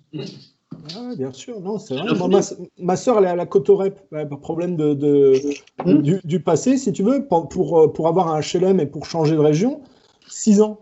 Oui, ben voilà, tu vois, c'est ce que je te disais. Cotorep, tout le monde lui passe devant. Hein. Donc aujourd'hui, je veux pas faire du racisme, hein, mais qui est-ce qui lui passe devant? Ben oui, ben voilà, tu as compris. Ben bien sûr. C'est vrai qu'il y a beaucoup de cas et énormément de témoignages, il y a beaucoup de cas comme ça, et puis même on le voit, quoi. On le voit. Moi, je pense que c'est une volonté. Hein. Je pense que c'est une volonté. Oui, non, le remplacement, c'est les anciennes lignes qui viennent de l'immigration après-guerre pour reconstruire la France, remplacées par l'immigration post-mai 68 destructrice de cette donne d'après-guerre. Et le Covid-19, c'est à l'échelle internationale la même chose, parce qu'on se rend compte que les mêmes types qui sont derrière le plan Kalergi avec ces histoires de pédophilie, c'est les mêmes. Tu sais, le plan Kalergi de remplacement des populations par le plan Kinsley de la pédophilie institutionnelle, c'est les mêmes qui sont derrière ça, qui sont derrière le Covid. Hein. Cette démolition-là contrôlée, c'est la même chose. C'est les mêmes qui sont derrière tout. Hein. Ouais. Oui, les marionnettistes, c'est eux. Hein. Mais alors, question, entre parenthèses, tu faisais quoi, toi, pendant mai 68, Eric? Moi, j'avais 10 ans, mon garçon. Ah, 10 ans, ok. Hein. D'accord, non, d'accord. Je n'étais même pas encore dans les couilles de mon père. Ouais, alors t'imagines. Pas dans les couilles de son père. Non, tu n'as que 62 ans, ok, d'accord. Eh oui, j'ai que 62 ans. Bah déjà, pourtant. Putain, parce que moi, je suis toujours choqué de voir comment cette époque de mai 68 arrive à bugger autant de Français que ça. Quand je vois Macron qui arrive à bugger tout le monde, même Soral qui pense que le pauvre petit Macron, il essaye un peu de résister à l'état profond, je suis choqué de voir comment Macron peut entuber les gens sur le double discours. Non, alors je ne suis pas tout à fait d'accord avec toi, je vais te dire pourquoi. C'est que je ressens aujourd'hui, et je le dis depuis longtemps, au sein du gouvernement, il y a deux équipes. Il y a Macron, qui s'entendait bien avec Édouard Philippe au départ, etc. Pour moi, la vraie verrue dans ce gouvernement, bizarrement, c'est pas Macron, c'est Édouard Philippe. Parce qu'Édouard Philippe, avec les histoires d'Areva, etc., il est complètement dans le mondialisme, dans la haute finance, etc. Et depuis, et ça c'est très symptomatique, depuis ce qui s'est passé au CRIF, où le président du CRIF a pris le bras de Macron pour le lever, on a vu que Macron a compris ce jour-là qu'il n'était qu'un pantin. Et Macron a commencé, écoute bien le discours de Macron, il s'est rapproché un peu plus de Trump et de Poutine. Parce qu'il est en train de... C'était avant l'affaire Benalla, ça, ou après l'affaire Benalla? Après l'affaire Benalla. C'est là où il s'est rendu compte qu'il était complètement... Moi, c'est ce que j'ai dit dans l'affaire Benalla, quand j'ai dit Benalla, et j'étais le premier à le dire, Benalla, c'est un agent du Maroc sioniste. C'est-à-dire qu'il a été mis en place par le roi du Maroc, d'accord, et on sait derrière le roi du Maroc qui est-ce qu'il y a, hein, il y a Israël, hein, ça c'est clair. Il essaie de s'en détacher en ce moment, mais bon. Problème de pédophilie avec le roi du Maroc? Ça c'est autre chose, j'en sais rien. On a toujours eu au Maroc. Est-ce que c'est lui avec Berger? Non, il a accepté ça, ça a amené du pognon, ça a amené la jet set, ça a amené tout ça. Hassan II, c'est quoi? Hassan II, c'est le père. C'est le père. C'est le père, ouais. Donc, c'est bien autour de cette espèce de monarchie du Maroc qu'il y a eu des problèmes de pédophilie, qu'il y a cette histoire de Pierre Berger, ce genre de choses. Oui, mais après Hassan II, avec son fils. Alors, ça avait peut-être commencé à l'époque d'Hassan II. Ça a commencé avec Hassan II. C'était pas le même tempérament. Il y en a un qui balance beaucoup de choses en ce moment. Il y en a un qui balance beaucoup de choses. Et il y a même Alain Delon qui est impliqué là-dedans. Et Hassan II lui a dit de se barrer, d'arrêter ses saloperies. Ouais, l'espèce d'enculé, là. C'est un enculé, mais personne ne le met en procès. Le dealer de tout Paris, Sorel disait qu'il accusait des types de droite au profit du mondialisme, justement. Non, il accuse Macron aussi de prendre de la cocaïne. Personne ne l'attaque en procès. Tout le monde le sait. Tout le monde le sait. Puis qu'est-ce que tu vas attaquer ce mec en procès? C'est un procès qui va durer 20 ans. Il en a rien à foutre. Non. Pour moi, ce mec. On parlait d'Hassan II. Hassan II, ça date même de Mohamed V et compagnie. Ça date pas d'hier, tout ça, et ça se prolonge. Mais l'affaire Benalla, déjà, c'est une escroquerie. Déjà, le roi du Maroc, les rois du Maroc, c'est une escroquerie. Ils se disent descendants du prophète, ils n'ont jamais été descendants du prophète. Le père d'Hassan II était un esclavagiste qui allait chercher des blacks en Afrique noire, il leur faisait traverser le désert à pied, et ceux qui ne pouvaient pas suivre, on les assassinait ou on les laissait au milieu du désert. Il y a un gros racisme anti-noir mauritanien, enfin subsaharien, couleur de peau noire au Maroc. Alors, par contre, c'est là, moi, que je reviens sur le fait que Macron arrive à bugger autant de monde. Je te l'apprends, j'ai fait une interview avec Thierry Messant, une autre interview avec Thierry Messant. On remonte sur ceux qui sont derrière Macron. C'est Kravis, le groupe de KKR. Le Kravis américain, c'est des spéculateurs financiers. C'est un juif américain pro-israélien qui, au travers du fait qu'il ait débauché le général Petraeus, tu sais, qui était le militaire impliqué là, dans les guerres récentes, a organisé le plus grand trafic d'armes de l'histoire autour du conflit syrien. Et KKR, le groupe KKR, tu as Niel qui l'a rejoint. Niel, tu sais, de Free. Donc on parlait de ce mondialisme, si tu veux. Donc quelque part, Macron, il est bien, c'est pire que débauché par les États-Unis. Il est débauché maintenant par le côté juivisé des États-Unis. Mais depuis le début, c'est Attali qui l'a mis en place. Attali dit la même chose que ça, c'est le côté juivisé français. Mais là, tu as le côté juivisé américain avec Kravis. Moi, je pense qu'il a changé. Moi, je pense qu'il est pire que ce que les gens pensent. Il ne faut pas qu'il vous bugle, le type, hein, quand même. C'est quand même symptomatique. Moi, je l'ai vu arriver, Macron. Hein. J'avais vu un petit reportage où il parlait... parce qu'au début, il était un peu dans les finances de François Hollande. Après, il est passé ministre. Moi, je l'ai vu tout de suite arriver. Franchement, je me suis dit, c'est lui qu'ils vont mettre. C'est lui qu'ils vont mettre. Après... Il n'avait rien, le type. C'était inepte quand il parlait, physiquement. Bah ouais, mais bon, c'est comme ça maintenant. Je le répéterai jamais. Les gens, ils ont voté pour lui. Pourquoi? Qu'est-ce que j'entendais pendant les élections? Il est jeune, il est beau. On en est là. Tu te rends compte que c'est Thierry Messant qui me disait que tu ne pouvais pas trouver plus con. Le type, il a été élu sur le slogan « Pensez printemps ». Ben, on le voit ce que c'est maintenant, « Pensez printemps ». C'était le Covid-19. Oui. D'accord. Voilà, super. Pour eux, Marine Le Pen, alors moi, je vote pas. Pour eux, Marine Le Pen, ils pensent qu'elle va envahir la Pologne, qu'elle veut faire des lois raciales et compagnie. La plupart des gens, ils en sont quand même là. Ils pensent ça, les gens. Enfin, ils ont peur du fascisme, ils ont peur, on leur a retourné le cerveau. Il y a vraiment un gros travail à faire en France. Mais elle n'est pas fasciste, elle est sioniste. Attends, elle a fait allégeance. Elle a fait allégeance à Israël, elle a fait allégeance aux bénébérites, aux États-Unis, elle a fait allégeance à tout le monde. Elle a léché le cul à tous les juifs du coin. Et ben les gens pensent qu'elle est fasciste. Voilà, parce qu'ils pensent au père et tout. Les gens sont comme ça. Les gens. Elle est opportuniste, c'est tout. Alors, j'ai un abonné qui m'a remonté l'information suivante. Le père de Marion Maréchal Le Pen, c'est un journaliste qui était agent du Mossad. Ça, on me l'a remonté. Mais tout le monde le sait. Alors, moi, j'ai découvert ça en travaillant sur l'affaire Griveaux. Griveaux, tu sais, où le copain de Marion Maréchal Le Pen, c'est un Asiatique, là, tu sais, avec des lunettes, je ne sais pas si tu l'as vu, qui s'était pris en photo avec un truc un peu sataniste. Tu te dis d'où il sort, le type. En fait, c'est le côté Indochine. Alors, tu remets ça avec tu prends Zemmour, avec le juif issu des colonies qui lave plus blanc que blanc, et tu comprends que tout est lié, tu vois, c'est une dislocation de la France. Tout est en train de... Tout à fait. Ils marchent tous dans le même sens, mais par des chemins différents. Voilà, alors c'est une démolition contrôlée, c'est un peu comme le 11 septembre, les tours jumelles, mais à des niveaux idéologiques subtils, au courant de pensée, tout est en train de converger vers Israël, tu vois. Alors, mais c'est l'incendie de Notre-Dame, 777 ans après, la fameuse... voilà. Israël, aujourd'hui, les dirigeants d'Israël ils savent, et on le sait depuis déjà quelques années, que Israël, c'est mort. Israël, c'est foutu. Ça ne peut pas tenir. Pourquoi? Parce que les Américains étaient les seuls à pouvoir défendre Israël. Il y avait ça, les Américains, la présence américaine dans le Moyen-Orient, et les 200 missiles nucléaires israéliens. Depuis au moins 5 ans, tous les leaders israéliens achètent des milliers d'hectares en Argentine. parce qu'ils veulent se barrer. Ils sont en train de préparer la fuite. Et en parallèle de ça, avec l'espoir d'y arriver, ils sont en train de vouloir mettre Paris et la France, pays israélien. Ouais, il y a un truc là. Claude, t'as un problème de son. Ouais, t'as un problème de T'as un son. problème de Oula. son. Là, j'ai mis. Ouais, en fait, je me fais un petit thé. Ouais, Ah, on entend là, derrière, ça on bug tout. entend. Ça bug D'accord. tout. Là, tu C'est devrais bon, là, faire un vous whisky, l'entendez ça fait plus. moins de bruit. J'entends plus les garçons, il y aura plus de Et ça tue glaçons. le Covid-19. Et ça tue le Covid-19. Alors, j'ai fait. Alors, c'est intéressant, Eric. J'ai fait une interview avec Thierry Messant où il parle des Mapuches.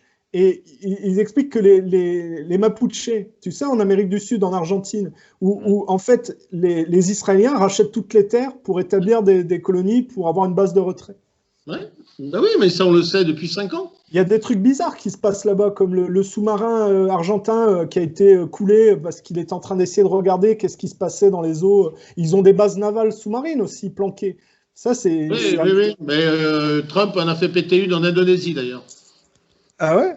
Ouais. Une base souterraine, une base sous-marine, pas souterraine, mais sous-marine, où il y avait justement un submarine, j'allais dire, un sous-marin, voilà, un sous-marin de l'état profond, et ils l'ont fait péter il y a 2 ans de ça, 1 an et demi à peu près. Un sous-marin américain? Un sous-marin de l'état profond, parce que l'état profond possède des sous-marins. D'accord, en parallèle de ce qui est officiel dans l'armée, quoi. Ah oui, complètement parallèle. Ce qui fait que c'est des trucs que tu peux bousiller sans avoir à te justifier, en fait. Si t'es russe, c'est Ah marrant. ben, ils l'ont fait péter, ils ont sans justification. Hein. D'ailleurs, ça fait un mini tsunami quand ils ont fait péter. Comment t'as chopé cette information? J'ai vu ça nulle part, pourtant je vais dans pas mal de sites. Bah, tu sais, je passe 14 heures par jour hein, sur le bordel. Ah, tu bosses là-dessus quand même. C'est un Ah truc oui, je passe 14 heures par jour et à l'international, donc parce que j'adore la géopolitique. Donc, Alors, est-ce que tu me confirmes cette observation comme quoi, tiens, c'est très curieux que, tu vois, cette histoire de Notre-Dame, à chaque coup que les choses s'accélèrent, tu as, par exemple, la ZDF, tu as l'histoire de Rouen, et certains disent que c'est mis en place exprès pour terroriser les gens, pour accélérer le processus un peu de confusion, et de stigmatiser les anciennes entreprises, tu sais, avec de la pollution, ce genre de choses. C'est un type sur ER, là, qui Monsieur K. avait... Monsieur K. Non, un type plus ancien, un type plus vieux qui fait rarement des interventions, mais là, il est sorti pour expliquer ce genre de choses. Ah ouais. Je sais plus son nom. Non, oui, il y a eu Rouen, quand même, cette usine qui a brûlé avec une pollution maximum. On a eu effectivement Toulouse. Et en plus, c'est intéressant, et je l'ai raconté dans une vidéo, c'est que le jour où Toulouse a brûlé, enfin a explosé, brûlé, pété des vitres partout, etc., j'étais en bureau de jugement. Donc, en tant que prud'homal, hein, d'accord. Donc, on était 4, hein, 2 salariés, 2 machins. Et j'étais avec une dame qui s'appelle Gabrielle Delon, qui était une proche du maire de Montpellier. Et elle a reçu, et là, je l'ai vraiment eu en direct, elle a reçu un appel de la préfecture où on lui a dit, voilà, il y a eu un attentat à Toulouse, il faut que vous veniez tout de suite en urgence à la mairie. Et donc, je l'ai revu quelques jours après, et elle m'a dit, c'était un attentat. C'est-à-dire que le gars, alors c'est marrant parce qu'on n'en parle pas ça, mais à l'époque, je ne sais pas pourquoi d'ailleurs, le type qui avait 4 les slips, mecs qui se faisaient péter, ils avaient 11 t-shirts sur eux. 4 slips. Et alors, je ne sais pas s'ils avaient 4 slips, ça c'est pour protéger les coucougnettes après pour leurs copines, au paradis, Ouais, ils avaient 11 t-shirts, voilà. Parce qu'il faut le redire, c'était à l'époque du 11 septembre. Voilà, tout à fait. Et donc, moi, j'ai eu en direct, et je sais que Toulouse a été un attentat. Ça n'a jamais été un accident industriel. Alors, c'est sous Sarkozy. Oui. Et ils ont changé, c'est-à-dire qu'ils n'ont pas utilisé cette histoire-là, finalement. Ils ont décidé de ne pas l'utiliser. Mais c'était censé stigmatiser les musulmans pour justifier la guerre en Irak, quoi, en gros. Ouais. Alors, pourquoi ils ne l'ont pas révélé, je ne sais pas. Je n'ai pas bien compris. Je n'ai pas bien compris parce que ça fait quand même ça fait des gros dégâts quand même. Ils ont eu peur qu'en remontant, on voit que c'était une fake, une opération, quoi. Une opération des On a services. bien retrouvé le corps du mec avec 11 t-shirts sur lui, quoi. Donc voilà, quoi. On sait que c'est un attentat. Le mec, il a pas mis un produit nocif mélangé avec un autre et que ça a pété. Ça, c'est une grosse connerie, ça. Une très très grosse connerie. Alors au départ, pour rigoler, on disait ça, c'est une opération des vitriers du quartier, parce que vu le nombre de fenêtres qu'ils ont dû remplacer, ça a été énorme. Ah ouais, quand ça a pété, ça a été grave, hein. Toutes les barres de HLM et tout à côté, il n'y avait plus un carreau en place, hein. Mon cousin qui habite à Toulouse, il m'a raconté, il a été choqué. Ah oui, oui, mais il y a beaucoup de gens qui ont été très choqués, hein, pour cet attentat. Et puis, c'était vraiment le premier très gros attentat, je dirais. C'était énorme. Donc, tu confirmes, c'est un peu comme le Notre-Dame, c'est intentionnel, c'est de la pyromanie. Ça va avec un peu, tu sais, ce truc que moi j'avais dépisté chez les francs-maçons, c'est qu'ils essayent de débiliser les gens en propageant des théories stupides, du genre la Terre plate. Je sais que c'est intentionnel et fait par les francs-maçons. Oui, bien sûr. Oh, il y a Hanouna aussi qui fait pas mal de boulot, hein. Ouais, ouais. C'est un autre niveau de pensée, ça. L'autre fois, Si on peut parler de pensée. Je voulais sortir une vidéo pour dire la France d'Hanouna, voilà ce que ça donne avec le Covid-19. Ils se mettaient des slips sur la tête pour faire des masques, les infirmières. Ils n'avaient pas le choix, tu sais, des slips tu sais, dans les hôpitaux. Ils n'avaient pas de masque parce que le gouvernement ne leur a pas fourni. Non, ils étaient obligés. Non, des slips tu sais, non, pour les personnes incontinentes. Ah ouais? Dans les je disais, voilà ce que c'est que le résultat de la France Hanouna Macron. C'est des infirmières avec des slips sur la tête. Parce que le gouvernement ne leur file pas des masques. Ouais, c'est dramatique quand on entend la dernière intervention de notre cher Premier ministre, hein, avec le ministre de la Santé. Le mec, il a travaillé 3 ans en médecine quand même, hein. Tout le reste, il a fait que de la politique, hein. Donc, je t'explique pas le médecin. Le nombre de mensonges qui te débitent, quoi. Et qui vont être débouqués, parce que quand il annonce le nombre de masques, 25 millions de masques qui vont arriver, etc., on l'a calculé, c'est pas possible. Ils y arriveront pas, aux 25 millions. Donc c'est un mensonge, tu vois. Les tenues d'infirmières, les machins, etc. Mais c'est vrai que, et on est nombreux à se dire, mais putain, à croire qu'ils font tout pour qu'il y ait une guerre civile, quoi, tu vois, pour provoquer les gens. Et il y a, alors, je ne sais plus comment elle s'appelle cette expérience où tu enfermes un rat dans une cage et tu réduis la taille de la cage régulièrement. Et tu t'aperçois qu'au bout d'un moment, le rat, il devient fou. Ben, c'est exactement le confinement, c'est ça. Ouais, c'est ça. Et les gens, ils ont la flip la plupart, hein. Attention, hein, ils sont prêts. C'est pour ça l'autre, il donne la date du 11 mai, mais ça peut être bien plus loin et les gens vont adhérer, hein. Ouais. Ben là, ça va pas être comme aux États-Unis où les gens manifestent devant les parlements démocrates, quoi. Ça va pas être comme ça. C'est génial, ça. Ça, c'est génial. Et c'est ce qu'ils veulent faire en France le 4 mai, là. Alors, au Brésil, le président Bolsonaro qui va dans des rassemblements anti-confinement. Mais ils sont malins, parce que le confinement, c'est un chantage pour détruire l'ancienne économie et empêcher le nationalisme, le national-sionisme de reprendre. On voit bien qu'il y a une guerre entre le national-sionisme et le gaucho-mondialisme. Bien sûr. On le voit. Même la manière dont aux États-Unis, le gaucho-mondialistes sont en train de tout faire pour gonfler les chiffres, pour saboter la manière dont Trump essaye de gérer le problème. On voit que c'est intentionnel, au niveau politique, au niveau journaliste. Est-ce que vous avez vu la reprise de la Banque fédérale américaine par le Trésor américain? Ouais, Trump a repris la Ce qu'il y a d'extraordinaire, c'est qu'ils arrivent à te retourner le truc en disant « Oui, mais vous avez vu, c'est lamentable, c'est les gros capitalistes qui vont acheter les entreprises avec l'argent de la Fed. » Ils inversent tout. Ils sont en train de nationaliser. Ils inversent tout. C'est ça. Ils rachètent pas cher les entreprises parce que c'est ça. L'économie, les actions se sont cassées la gueule. Donc, ils sont en train de racheter à pas cher des entreprises. Mais qui est-ce qui les rachète? C'est le Trésor américain. Trump donc, a réussi à faire ce que Trump a réussi à faire. Il n'y a que Kennedy et Lincoln qui a réussi à le faire. Alors après, c'est sûr qu'il va... Ah, ils sont morts tous les deux assassinés, hein. Ils sont morts tous les deux assassinés. Mais, mais la différence avec l'époque, c'est que maintenant, la dette, elle est énorme. Donc, c'est aussi un risque aussi pour l'État américain de racheter une dette aussi folle. La dette, c'est rien. Je vais dire pourquoi la dette, c'est rien, à mon avis. Je suis d'accord avec toi. La majorité de la dette est détenue par la Chine. Voilà. La majorité de la dette est détenue par la Chine. Bon. Maintenant, oui, aussi. Mais bien sûr. Est-ce que la Chine a intérêt à couler les États-Unis, sachant que c'est son premier client? Tu vois ce que je veux dire? Ah oui, pardon. Ah oui, effectivement, j'avais pas fait. Qui est con? Mais qui est con? Mais qui est con? Oh, putain. La Chine n'a aucun intérêt à casser l'économie américaine à l'heure actuelle.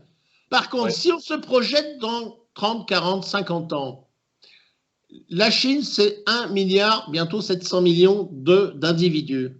C'est le plus gros marché au monde. C'est-à-dire que la Chine doit pouvoir travailler quasiment en autonomie. Ce qu'on essaye nous de faire petitement, la Chine pourra bientôt le faire.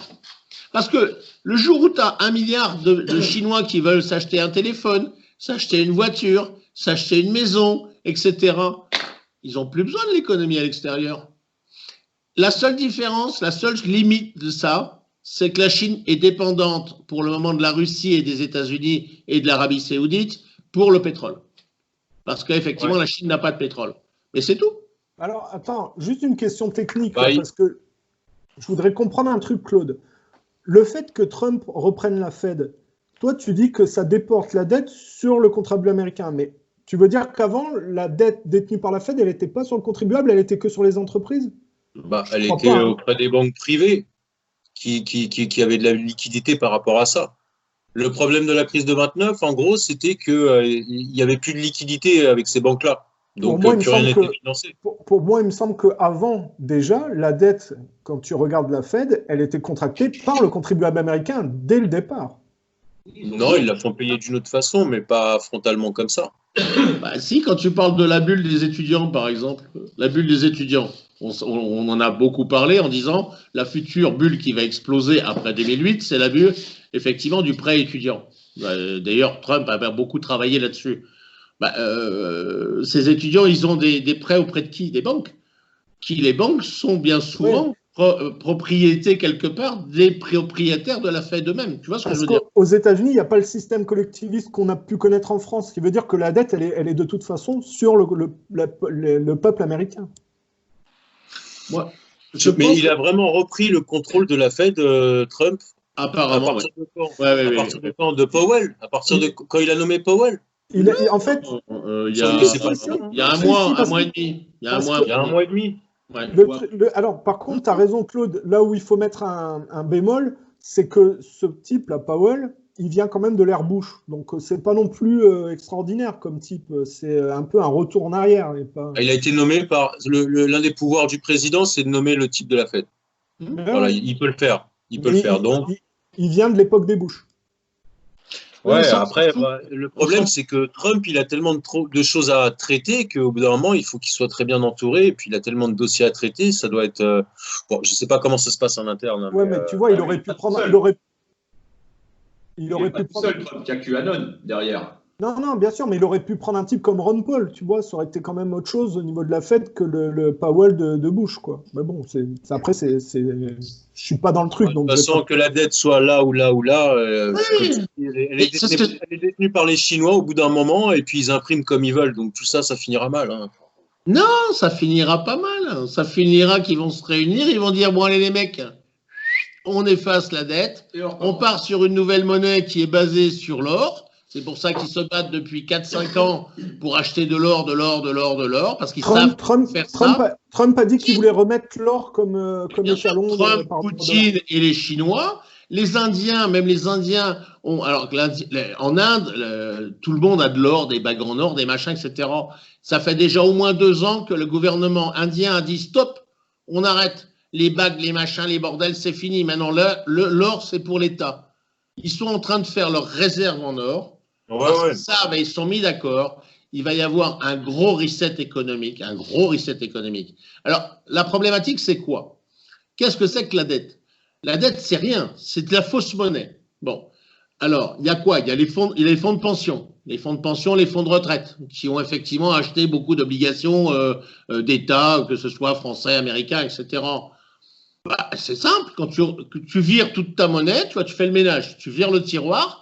Tu remets une nouvelle monnaie, d'accord, et tu assures à chaque retraité qui a financé son machin qu'il aura sa retraite. Tu vois ce que je veux dire? Or, Trump, qu'est-ce qu'il a dit? Il a dit tout ça, qui est-ce qui va le payer? Où est-ce qu'on va aller chercher l'argent? Chez les riches. C'est-à-dire qu'on va aller. Les Bill Gates, tu vois, 100 milliards là. Allez, tiens, c'est plus à toi. Alors, c'est pas 100 milliards en cash, hein. Il y a des industries, il y a des machins. Hop, c'est plus à toi. Maintenant, c'est à l'État. Parce qu'en plus, tu as été condamné pour meurtre.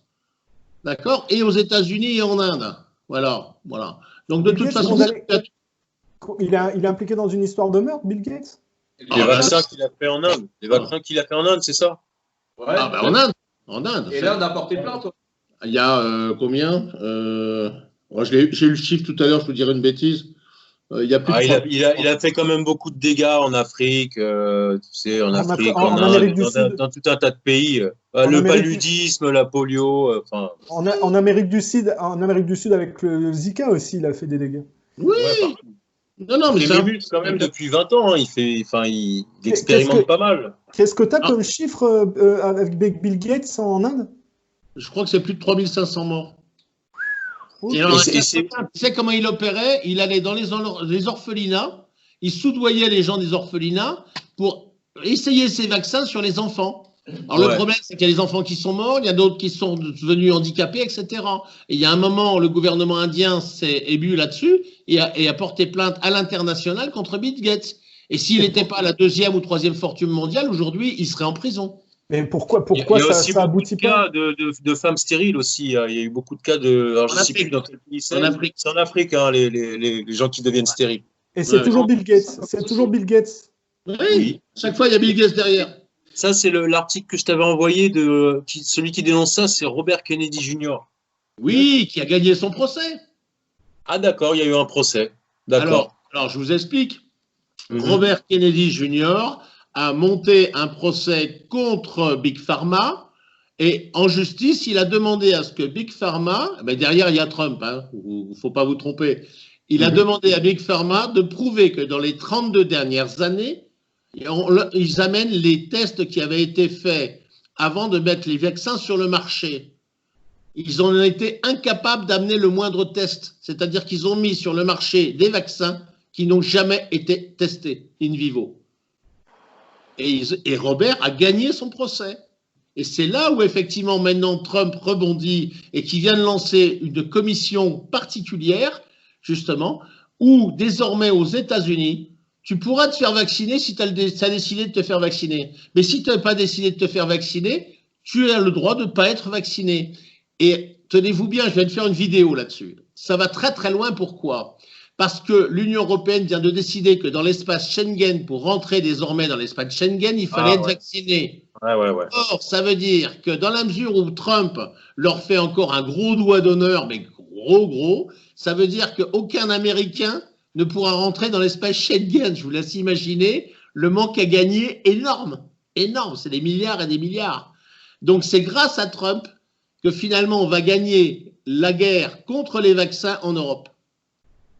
D'accord. Et ça, c'est récent, le procès? Ça a 2-3 jours. Ça a 2-3 jours. C'est très récent. Hein. C'est bien. Ça avance. Et il a fallu que j'aille sur un support australien pour le savoir. Alors, oui, mais alors, dans ce cas, il faut quand même acter, enfin, il faut envisager que Trump arrive à s'en sortir, parce qu'il y ait quelqu'un pour le protéger ou qu'il ait un service assez fort. Il est très protégé, t'inquiète pas. Ils avaient dit 13 tentatives de meurtre contre lui. Oui, il y a déjà 6 mois, il y avait déjà eu 13 tentatives de meurtre de jouer contre lui. Pourquoi on n'entend pas parler de ce genre de truc? Parce qu'il faut chercher, il faut vraiment chercher de nos jours. Non, mais à ton avis, pourquoi on n'en parle pas en France? Non, puis pourquoi on a raconté que Hitler était juif? Pourquoi on a raconté qu'Hitler n'avait qu'une couille? Pourquoi on a raconté qu'Hitler était pédocriminel? Pourquoi on a raconté tout ça? Pour casser l'image de l'homme. Voilà, c'est clair. Pourquoi on a raconté qu'il avait été financé par Rothschild? Ce qui n'est pas faux. Ce qui n'est pas faux. Attends, je rectifie un truc. Les nazis ont capturé un des Rothschild en Europe de l'Est qui avait toute la sidérurgie et ils ont demandé une rançon. C'est quand même pas... Ils ont été financés par des types comme Bush, Warburg, c'est les potes de Rothschild. Ouais, voilà, c'est ça en fait, c'était pour dégrader l'Europe. Bayer, etc. Bayer, ouais. À partir de 39, pourquoi à partir de 39, tout d'un coup, on fait la guerre à Hitler? Parce qu'il a rejeté les Rothschild. Il a dit maintenant j'ai pris votre pognon, j'ai remis mon pays en route, d'accord, et je vous emmerde. Je ne suis pas sûr qu'il ait eu le pognon des Rothschild pour rebâtir son pays. Je pense que ça vient d'autres. Non, si. Il l'a eu. D'ailleurs, il y a eu des déclarations de M. Ford qui mettaient en avant la politique d'Adolf Hitler en disant mais ce mec a tout compris. Il est en train de rebâtir son pays. Oui, mais Ford, c'est une chose. Le Rothschild, c'est autre chose. Tu penses vraiment que Rothschild... Non, c'est pareil. À l'époque, c'est pareil. Ford était hyper puissant. Mais après la crise, effectivement, de 29, effectivement, Ford était très puissant. Mais il y a eu beaucoup... Alors, tiens, je cherche le nom, justement, de ce fameux membre de la famille anglaise qui a été assassiné dans son bateau par l'IRA. Je me souviens plus de son nom, ça me fait chier. Mais il a toujours été national-socialiste, ce mec. Et il était de la couronne. Au début, Churchill était pro-Adolf Hitler, au début. Oui, mais il y avait le roi, Comment il s'appelait? Édouard VII. Édouard VIII. Édouard VIII qui était pro-nazi. Oui, bien sûr. Oui, mais là, il faut lire dans le jeu feinté des anglo-saxons. Churchill, il était pro-Hitler par pragmatisme, en sachant que ça allait tourner dans le sens qu'il voulait. Ils étaient obligés de mettre Hitler sur un piédestal, en sachant très bien qu'ils allaient faire la guerre après pour empêcher toute reprise en Europe par rapport au national-sionisme, au national-socialisme. C'est comme le père de George Bush, premier Prescott Bush, c'était le grand-père. Lui, il avait des concessions de charbon en Pologne. Oui. Donc, la main-d'œuvre, on sait où on allait la trouver, quoi. Les juifs du ghetto, en partie. Ils travaillaient bien. Et d'ailleurs, moi, j'ai des images, ils étaient très bien nourris. Moi, j'ai tout un dossier là-dessus. J'y travaille depuis que j'ai l'âge de 15 ans, vous imaginez? Donc, des dossiers, j'en ai, je veux dire, sur l'histoire du nazisme, etc. Moi, j'ai horreur de ce mot, nazisme. Pour moi, c'est le terme juif pour décrire le national-socialisme. C'est une horreur. Quand j'entends ce mot nazi, ça me hérisse le poil. Juste parce qu'il faut aussi prendre en compte qu'on a des auditeurs. Quand tu parles de Bayer, alors c'est une entreprise allemande qui est spécialisée, par exemple, dans tout ce qui est pharmaceutique à l'époque. Oui, bien sûr, et qui avait son usine tout à côté d'Auschwitz. C'est IG Farben à l'époque. Oui, IG Farben. Il y avait IG Farben aussi. Mais il y avait une dizaine d'entreprises qui étaient le long. Hein. Et ça a été étouffé parce qu'il ne fallait pas le dire, puisque ces sociétés existent encore. Hein. Mais attendez, les travailleurs touchaient de l'argent. Il y a eu plus de concerts qui ont été écrits dans les camps de concentration. Elles sont d'autant plus contemporaines que Bayer est impliqué dans les vaccins Covid. Ah Bayer, aujourd'hui c'est Bayer Monsanto, hein, tu t'en souviens? Voilà. Depuis le fabricant de poison et celui qui te donne la solution. Enfin, c'est pas eux directement, je pose la question en fait, c'est une question ouverte là-dessus. Est-ce qu'ils sont reliés à cette histoire de vaccination? Bien sûr. Parce que ça n'a rien à voir avec le nazisme. C'est une juivisation de cette histoire-là. C'est pas la même chose. C'est une réappropriation après. Exactement. Par ceux qui ont gagné. Oui.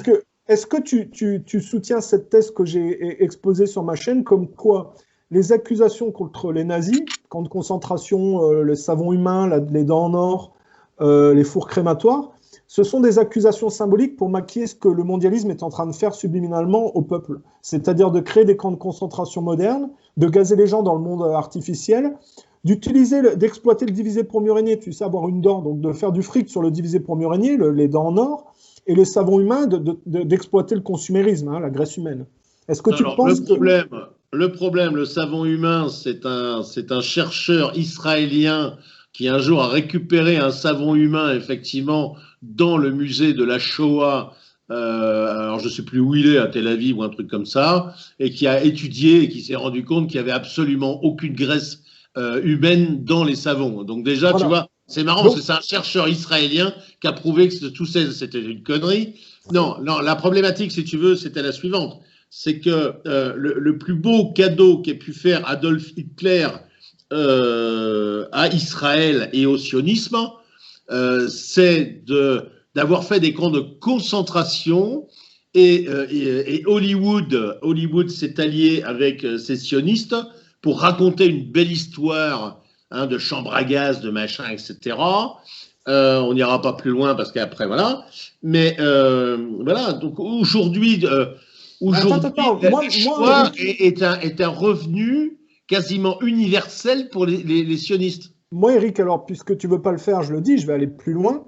Pour moi, les judéo-protestants ont mis en place symboliquement cette histoire de camp de concentration au niveau des savons humains, des fours crématoires et des dents en or pour C'est maquiller surtout les chambres à symboliquement. gaz le problème en fait, parce qu'il y a eu des de concentration, il y a eu des fours crématoires, il y a eu tout ça. Non, L'imposture, c'est quand même la chambre à gaz. non, non, non, non, non. Il y a même plus que ça. Attends, imagine un camp avec 5, 6 000, 10 000 personnes, 10 000 prisonniers. On sait que dans une ville de 10 000 personnes, il va y avoir tant de morts par jour. Bon, ces morts-là, tu ne vas pas faire des cimetières. Qu'est-ce que tu fais? Bah, tu fais des fours crématoires. Il a été prouvé que dans ces fours crématoires, d'ailleurs c'est Renoir qui l'a prouvé, c'est que on ne pouvait pas brûler tant de corps que ce qu'il a été raconté. D'autre part, le pragmatisme allemand, parce que les Allemands, on ne peut pas leur enlever ça, ce sont des ingénieurs, ils sont des pragmatiques. Tu ne fais pas la chambre à gaz au rez-de-chaussée pour faire le crématoire au premier étage. Bah voilà. Avec un ascenseur où tu ne peux pas mettre plus de 3 corps, et encore pas trop gros, tu vois. Voilà. Donc de toute façon, ça ne tient pas. Renoir l'a prouvé, mais pas que Renoir, notre cher. C'est Forisson qui a prouvé tout ça scientifiquement. Voilà, qui est allé aux États-Unis. Qui a montré les plans à des gens qui sont spécialisés dans les fours crématoires. Les mecs ont hurlé de rire. Ils ont dit, mais attendez, ça c'est un tout petit truc, quoi. C'est pour faire le pain le matin, quoi, tu vois. Pourquoi je dis ça? Parce que je tiens à préciser que ceux qui ont inventé les camps de concentration modernes, déjà, c'est pas les Allemands, c'est les Anglais pendant la guerre des Boers. Et déjà, ils foutaient des maladies et des épidémies aux gens qui étaient dedans. Ils les laissaient crever intentionnellement. Et ce que je dis, il y a eu tout un travail avec Hitchcock au niveau cinématographique, la manière dont ça a été filmé, pour maquiller et inverser ce que les anglo-saxons étaient en train, avec les juifs, de mettre en place progressivement sur l'autel du mondialisme. C'est-à-dire d'accuser inversement les nazis de ce qu'eux étaient en train de faire. Bien sûr, bien sûr. Mais tu devrais même aller plus loin, je vais te dire. Les premiers camps de concentration, tu sais ce qu'on a mis dedans? Des Indiens d'Amérique. Exactement. Qu'est-ce qu'on a fait? On leur a donné des couvertures avec du typhus. Exactement. Parce que ça, quand tu mets le doigt sur ces inversions, tu mets le doigt sur le mondialisme que je critique par l'aspect nordique, tu sais, d'Odin, celui qui n'a qu'un œil, et du côté du monde artificiel, le monde orwellien qu'ils essayent de mettre en place. Parce que la Seconde Guerre mondiale est une voyoucratie partagée qui s'est couverte derrière la Shoah pour ne pas avoir à se remettre en cause dans cette enfoncée dans le mauvais sens. Ça donne Spoutnik pour les uns, l'homme sur la Lune pour les autres, et c'est comme ça qu'ils ne se remettent pas en cause. Quand j'essaye d'expliquer aux gens que déjà, c'est absolument pas Adolf Hitler qui a créé la guerre, mais ce sont les Français et les Anglais à travers le gouvernement polonais, parce que quand Danzig, qui se retrouvait à être un territoire de l'autre côté, un territoire germanique, de l'autre, après la division, après la perte de 1914-1918, Adolf Hitler va faire 7 propositions différentes au gouvernement polonais en disant voilà. Bon, maintenant, vous êtes la Pologne, ok, il n'y a pas de problème, mais on sait qu'il y a des Polonais qui sont en train de martyriser nos Allemands de l'autre côté à Danzig. Donc, on fait une autoroute et une voie de chemin de fer, c'est l'Allemagne qui finance. Il va même arriver à la fin, à la 7e proposition, en disant, écoutez, ça sera un espace qui sera géré par la Pologne. Donc, vous voyez, on n'est même pas gérant. On paye, on finance le truc, mais on veut que les familles puissent... Qu'est-ce qui se passe à chaque fois? C'est que le gouvernement polonais va prendre conseil auprès du gouvernement anglais et du gouvernement français qui veulent en découdre avec l'Allemagne parce que l'Allemagne réussit alors que l'anglais et le français sont en pleine déconfiture économique, d'accord? Et que au final, Adolf Hitler, ses adjoints, et on a des témoignages de ça, ses adjoints, on dit mais comment Adolf Hitler peut se mettre à genoux devant les Polonais pour avoir le couloir de Danzig? Mais au bout de du 7e refus, qu'est-ce qu'il va dire? Il va dire ouais, ben attendez, moi le couloir ça va être simple, hein, je vais vous envahir. Et finalement, qui est-ce qui déclare la guerre à l'Allemagne? C'est d'abord l'ancêtre du bénévérite aux États-Unis, c'est-à-dire l'Union juive, d'accord? Ils ont commencé d'abord, et c'est pour ça qu'il y a eu la nuit de cristal, ils ont commencé d'abord à dire il faut boycotter les produits allemands, alors que l'Allemagne était vraiment dans l'effort.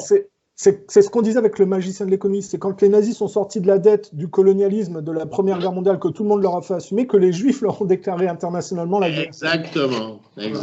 Donc c'est pour ça que quand tu stigmatises le national-socialisme, tu empêches, si tu veux, de mettre le doigt sur ce qui te permettrait de t'extraire de la dette juivisée actuelle. C'est ça l'imposture de l'inversion accusatoire. Et la Shoah, c'est la même chose à un autre niveau.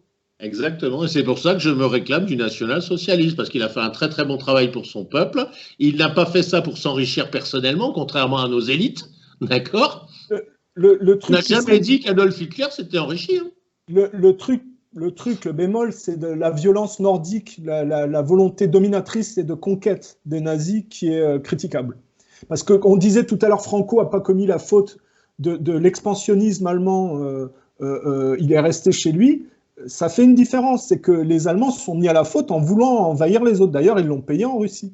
Non, Ouais, après, il n'avait pas les mêmes moyens militaires non plus. Hein. Il était soutenu par Hitler pour foutre la terreur aussi, quoi. Ah oui, s'il n'avait pas eu les Stuka, il n'aurait jamais gagné.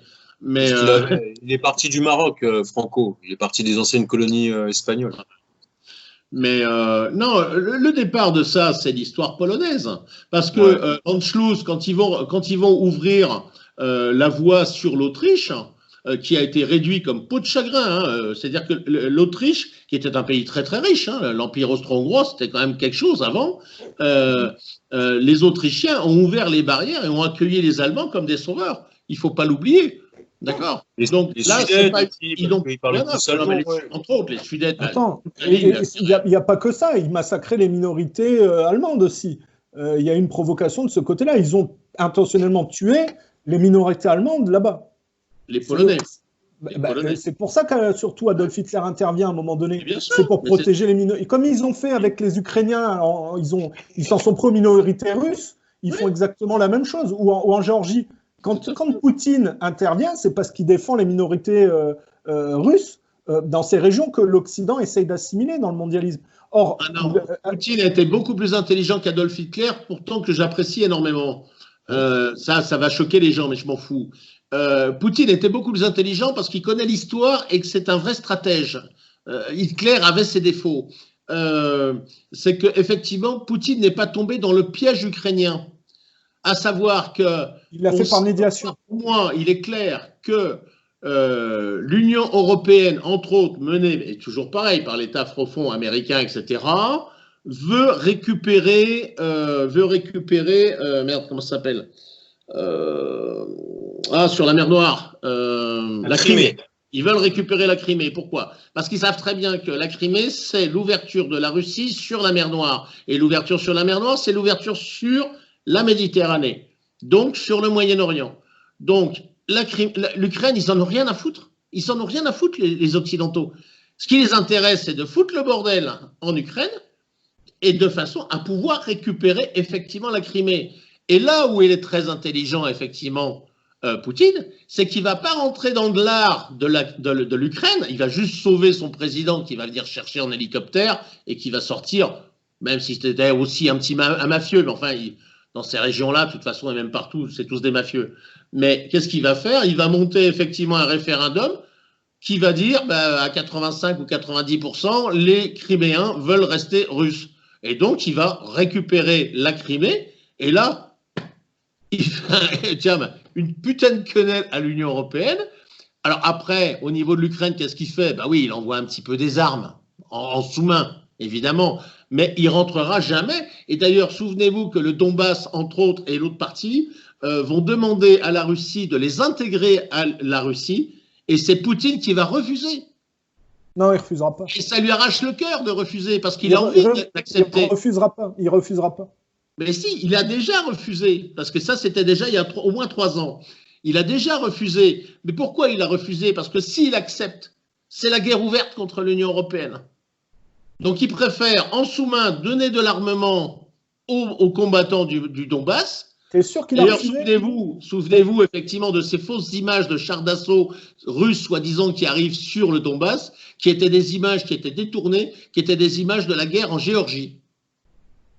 Et là, la presse occidentale, encore une fois, a menti et ils se sont pris les pieds dans le truc parce que tout le monde a su, enfin, tous ceux qui étaient informés ont su que c'était des fausses images. On l'a de toute façon décomposé, cette imposture de l'Ukraine Gate, hein, où ils sont arrivés par Twitter, Facebook, là, Soros, Nuland, Ashton, Clinton, Obama, Biden.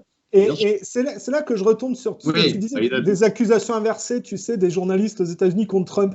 C'est qu'ils ont accusé Trump de ce qu'a fait Biden, en fait, c'est-à-dire une ingérence anti-russe. Alors que eux, ils ont tourné ça en Trump pro-russe. Tu vois, c'est vraiment totalement inversé. C'est-à-dire qu'ils sont arrivés en Ukraine pour dégager Yanukovych, ils ont poussé les gens dans la rue, ils leur ont tiré dans le dos en accusant Yanukovych. L'autre, il a été obligé de partir.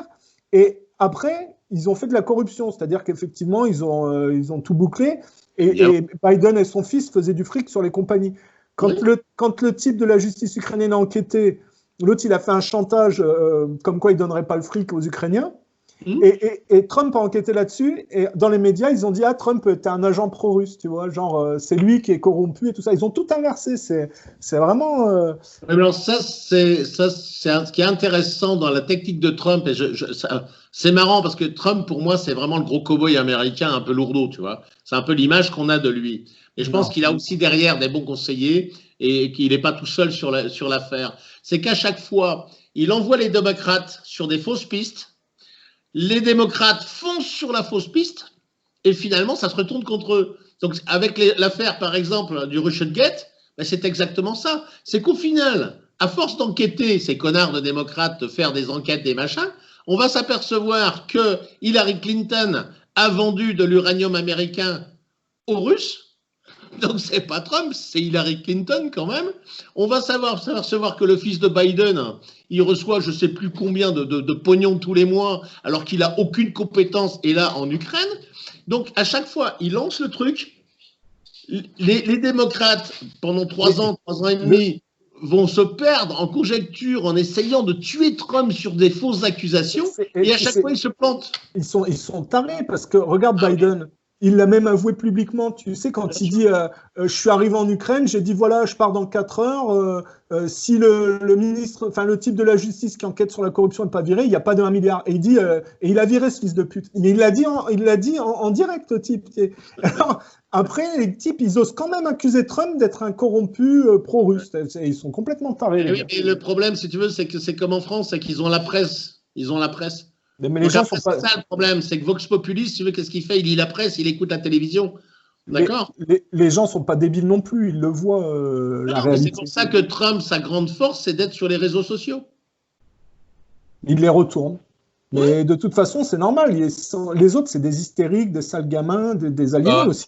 Ouais, il a été élu par les gens qui se méfient maintenant des médias traditionnels, donc qui vont un peu se cultiver sur Internet. Il a été élu par les Noirs qui se sont rendus compte qu'Obama, qui a été soi-disant élu pour sauver les Noirs, il n'y a jamais eu autant de Noirs descendus par les flics. Donc ils en avaient plein le cul de ces gens-là, alors que lui, il a eu un discours complètement ouvert. En plus, il a eu des soutiens par des rappeurs noirs, etc. Ça a plu au peuple, tu vois. Non, mais c'est un mec de communication, je veux dire. Mais il fait des conneries monumentales aussi, hein, avec l'embargo à Cuba, la tentative d'invasion de Venezuela. Alors, je sais pas si c'est du cirque, mais enfin, non. Il fait pas mal de conneries aussi. Hein. C'est du fake, ça. La tentative de Venezuela, c'est du fake. Hein. C'est faux. Avec Macron sous couvert d'aide humanitaire, non, c'est pas du fake. J'ai des informations. Ça fait un moment qu'il emmerde les Vénézuéliens quand même, c'est pas du fake. Non, il a repris les approvisionnements de pétrole au Venezuela il y a au moins 6 mois, les mecs. Donc ça veut dire que finalement, en reprenant les approvisionnements de pétrole au Venezuela, il refile du dollar au Venezuela. Attention, méfiez-vous, attention. Trump a tout compris. C'est l'inversion accusatoire. C'est-à-dire qu'il montre une face. Et quand il te montre une face, regarde derrière.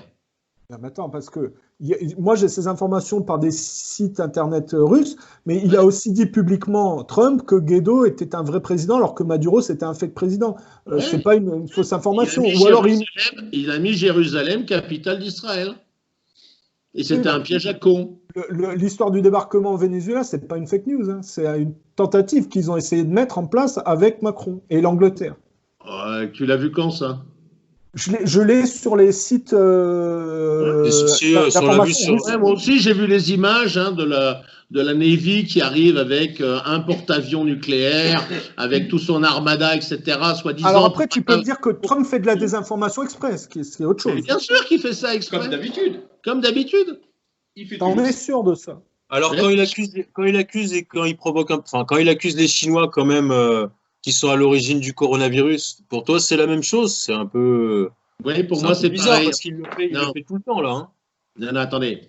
Il y a 2 niveaux d'information. C'est un joueur d'échecs. Il y a l'information qui nous est distribuée. D'accord? Et puis, en dessous, ce que l'on ne voit pas, il y a la discussion. C'est exactement comme avec Kim Jong-un, d'accord? C'est exactement la même chose. C'est-à-dire que officiellement, c'était la guerre nucléaire qui allait se déclencher, etc.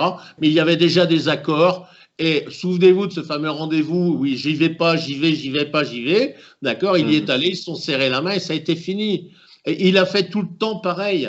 Et il a fait la même chose avec la Chine. Et la Chine d'ailleurs, parce qu'ils sont pas cons les Chinois, il y avait un déficit entre les échanges entre les États-Unis et la Chine qui était de plusieurs milliers de milliards. Je crois qu'il y avait 3000 milliards de déficit, si tu veux, au détriment des États-Unis. Les Chinois, ils le savaient, qu'ils prenaient un maximum de thunes, alors que les taxes aux États-Unis, ils en payaient très peu. Bah, à un moment, qu'est-ce qu'ils ont fait? Ils ont été pragmatiques. Ils ont dit à Trump, ouais, bon, effectivement, on va rééquilibrer un petit peu les choses. Non, je crois qu'il ne faut pas s'emballer sur les déclarations de Trump parce que non, on voit les faits quand même. Quand il tue Soleimani, je ne sais pas à quoi ça sert vraiment, quoi. Tu vois, enfin, il y a des trucs. Soleimani, la définition que j'en ai, si tu permets, c'est que Soleimani, alors ce qui m'étonne, c'est que son remplaçant, soi-disant, je dis bien soi-disant, serait encore plus radical que Soleimani. Pourquoi? La problématique, c'est que l'Iran a décidé, le Mollah a décidé qu'il fallait calmer le truc, d'accord? Donc il fallait calmer le discours iranien concernant Israël. Il fallait arrêter de dire qu'on voulait détruire Israël. Or, Soleimani, lui, était la ligne dure, c'est-à-dire que lui, il restait en tant qu'ancien combattant, il voulait détruire Israël. Donc il l'aurait sacrifié? Oui, ils ont sacrifié Soleimani pour moi. Qu'est-ce qu'ils en ont à foutre? Pouf! Non, mais tu vois, Eric, moi, je suis pas. J'évite d'avoir une bannière ou d'être pro-Trump ou machin. J'observe. Après, bon, si toi, tu es plus informé ou tu vois une ligne là-dedans ou tu arrives à décrypter tout ça, mais bon. Alors, là où je rejoins quand même sur un point, Eric, c'est que, tu vois, on dit Cuba, Venezuela, où il accuse le gouvernement communiste résiduel chinois, mais il vient de sortir une information comme quoi ils allaient enquêter sur Obama et le financement du laboratoire Wuhan. Alors que juste avant, il avait accusé effectivement le gouvernement chinois. Donc Eric n'a pas non plus complètement tort non plus là-dessus. Moi, je m'en rends compte aussi un peu. C'est très compliqué à suivre, Trump. Très compliqué. Moi, c'est vrai que je le suis depuis avant même qu'il soit élu. Et je peux te garantir, moi je l'ai dit sur des vidéos, hein, il m'est arrivé de douter de Trump. Hein. Et pourtant, je le défends si tu veux, parce que je pense qu'il est dans la bonne lignée. Il m'est arrivé de douter de Trump. Je pense que Trump est effectivement sur une ligne qui est une ligne ce qu'on appelle un nouvel ordre mondial, c'est-à-dire qui n'est plus mondialiste, mais qui est continental. Pour moi, c'est ça. Un peu comme Poutine, en fait. Un peu comme Poutine. Comme Poutine, bien sûr. Voilà, c'est ça. Le seul qui m'embête dans ce jeu-là, si tu veux, c'est le chinois. Parce que le chinois, avec sa haute technologie, avec la reconnaissance faciale, avec les points donnés aux citoyens, c'est un bon citoyen, t'es pas un bon citoyen, eux, ils sont vraiment dans la lignée de ce que j'appelle la politique de Néom. Tu vois ce que je veux dire? La politique de Néom. C'est quoi ça, Néom? Je connais pas Néom. Aïe, aïe, aïe. Éducation. Alors, je vis dans une grotte, moi. Ah non, mais c'est vachement important de savoir ce qu'est Néom.